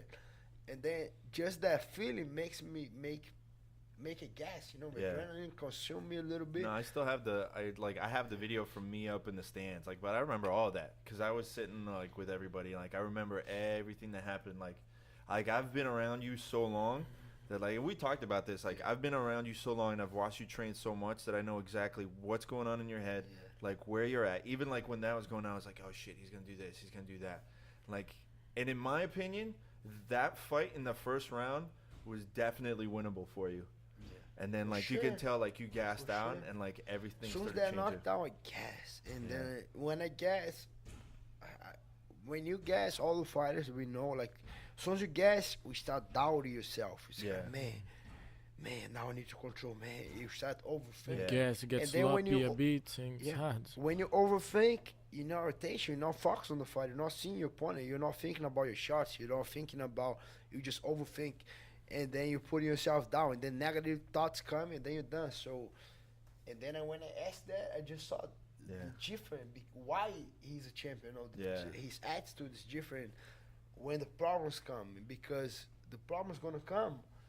The difference is how you're gonna deal with that. And then he just deal like a champion. I try to remain calm. For him, it's so natural. And I saw I roll with a couple high level guys, Bellator champions, another different guys. As soon as I got a good position, I saw the guys breaking. You know, it's just a training. You don't need to talk about it. Yeah. But you see the guy break. Yeah. And you saw that kind of guys, they don't break. Just they remain fighting on a very bad position. But they don't do like Michael Chiesa, like open the hands and you know, they keep fighting. Yeah, but that's something that I've noticed though. It's that it happens to a lot of fighters where you're like, damn, that guy's had the same exact like hole in his game for the last 5-6 years. Because they're so good at one part that they refuse to admit that they suck at something, so they're just gonna ignore it, and they'll just work on what they're good at instead of like what they're bad at, which is like the total opposite of what you should be doing. Yeah, for sure. You need to get out of your comfort zone to grow, but people don't like that. It's painful.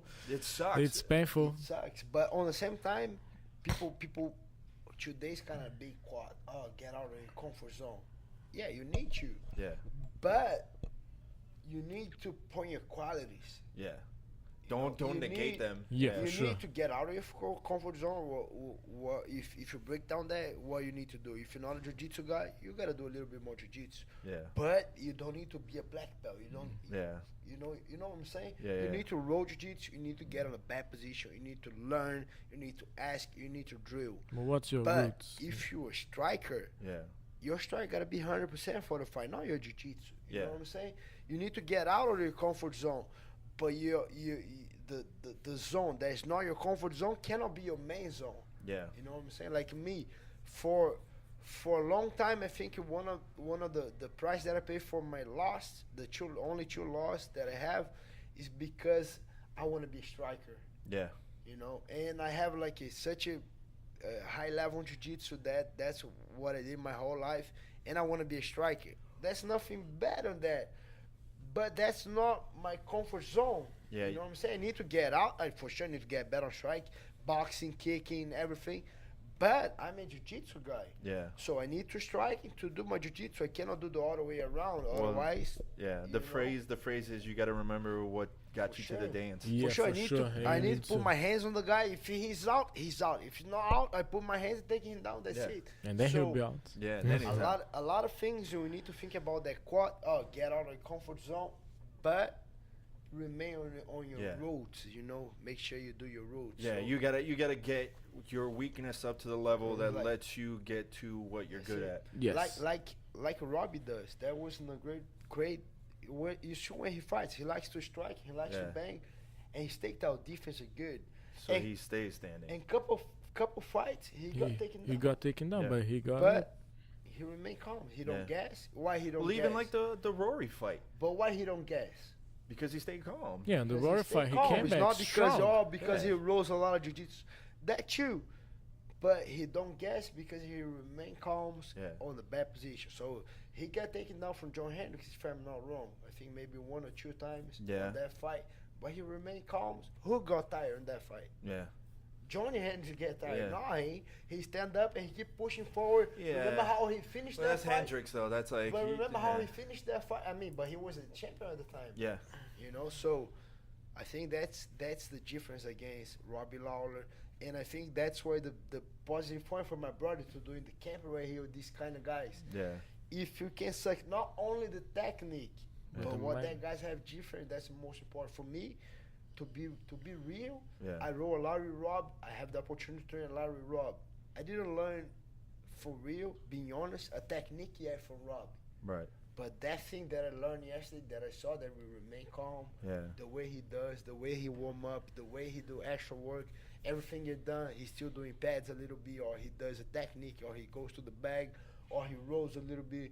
The extra work that he does and that remain calm for me was a big thing. That's huge. It was more than one technique. It was huge. It was a different level to see why he's the champion. For me, that's answer. Why he's the champion. Why he's a high level. Why he's doing that thing for so long. That was the question for me, you know. Yeah. Now, a lot of people say, like, you know, you have to be in the moment. Like guys like Kobe Bryant, stuff like that. You learn to be in the moment. But there's a difference between being aware of like the moment that you're in and like how you react.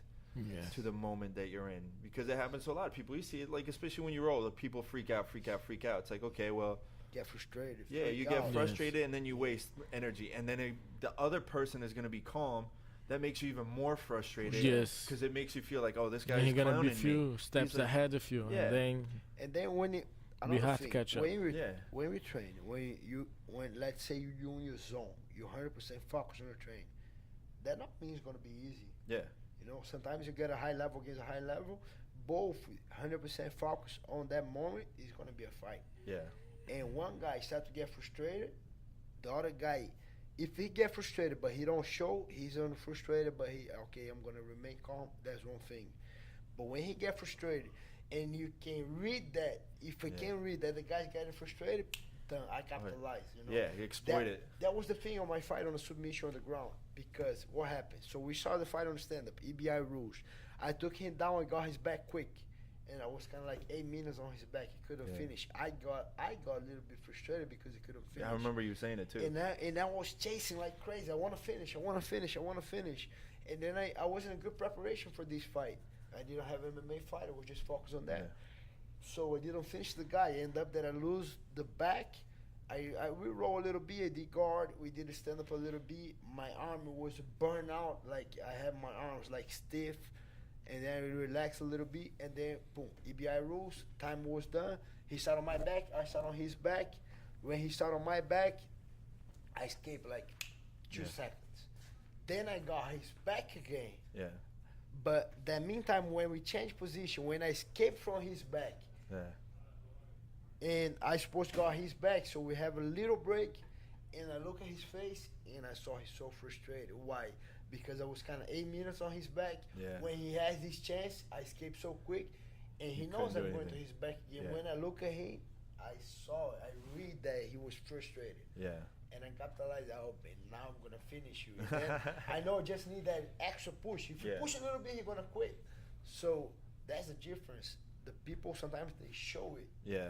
And that thing we gotta train that too, because if we don't show emotional, especially in the practice, we bring that to the fight. Yeah. But when you see the guy quits a little bit, he kicks a block and then he stops. Oh my. Yeah. You know, that shit can happen in the fight. Yeah. If you used to stop a little bit, guess what? Yeah. You're gonna stop in the fight. Yeah. Every little thing. When you get super tired in the practice and then you lay down, you put your head down, you put your hands on your knee, and then you start to put your head down. And you're always gonna need that button to reset. And then, man, fuck, I'm getting tired. But guess what? Yeah. On the fight, you're gonna do the same. Yeah. But if you start to pay attention to the little things and start training that, so you're tired. So what? Yeah. Everyone gets tired. Everyone gets tired. Try to remain in a good posture. Deep breath. Relax. Yeah. Don't show. Don't. You know, when we do it, the face, when we're in pain, we kind of we flex the face a little bit. We do that bad face. No. Relax your face. Remain calm. When you're tired, when you're in a bad position, when all the little things, try to remain calm. Don't show emotion. Don't do nothing with your body. Don't put your head down. Don't put your hands on your knees. Don't flex your face. Don't say bad words. No. Yeah. You're tired, so what? Everyone gets tired. Yeah, all the energy, too, that you were wasting on complaining and this, that, and the other, that's the energy you could be using to continue. Relax. Yeah.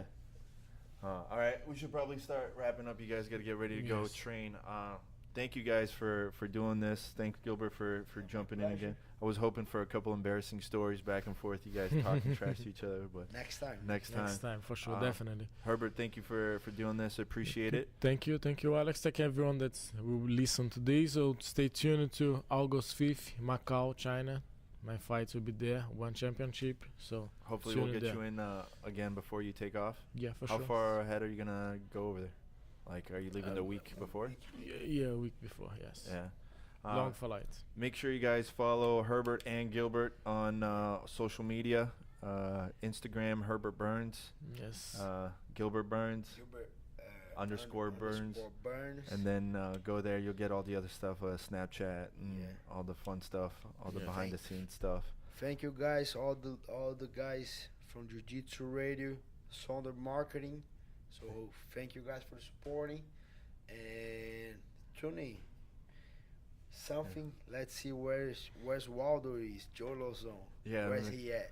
Feel free to retweet and regram Gilbert's post. He's digging into Joe Lauzon pretty heavy. It's kind of funny, but the guy don't want to fight me. I don't know why. Yeah. What do you guys think? It's gonna be a good fight. I think it'll be a good fight.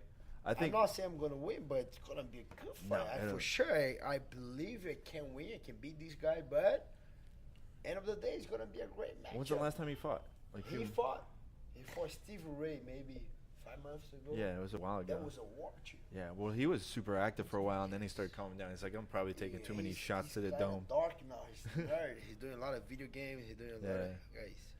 All right, we got Coach Greg Jones out here yelling at everybody. Thank you, everybody, for tuning in. Thank Follow you. Gilbert and Herbert, and we'll catch you next time. Yeah.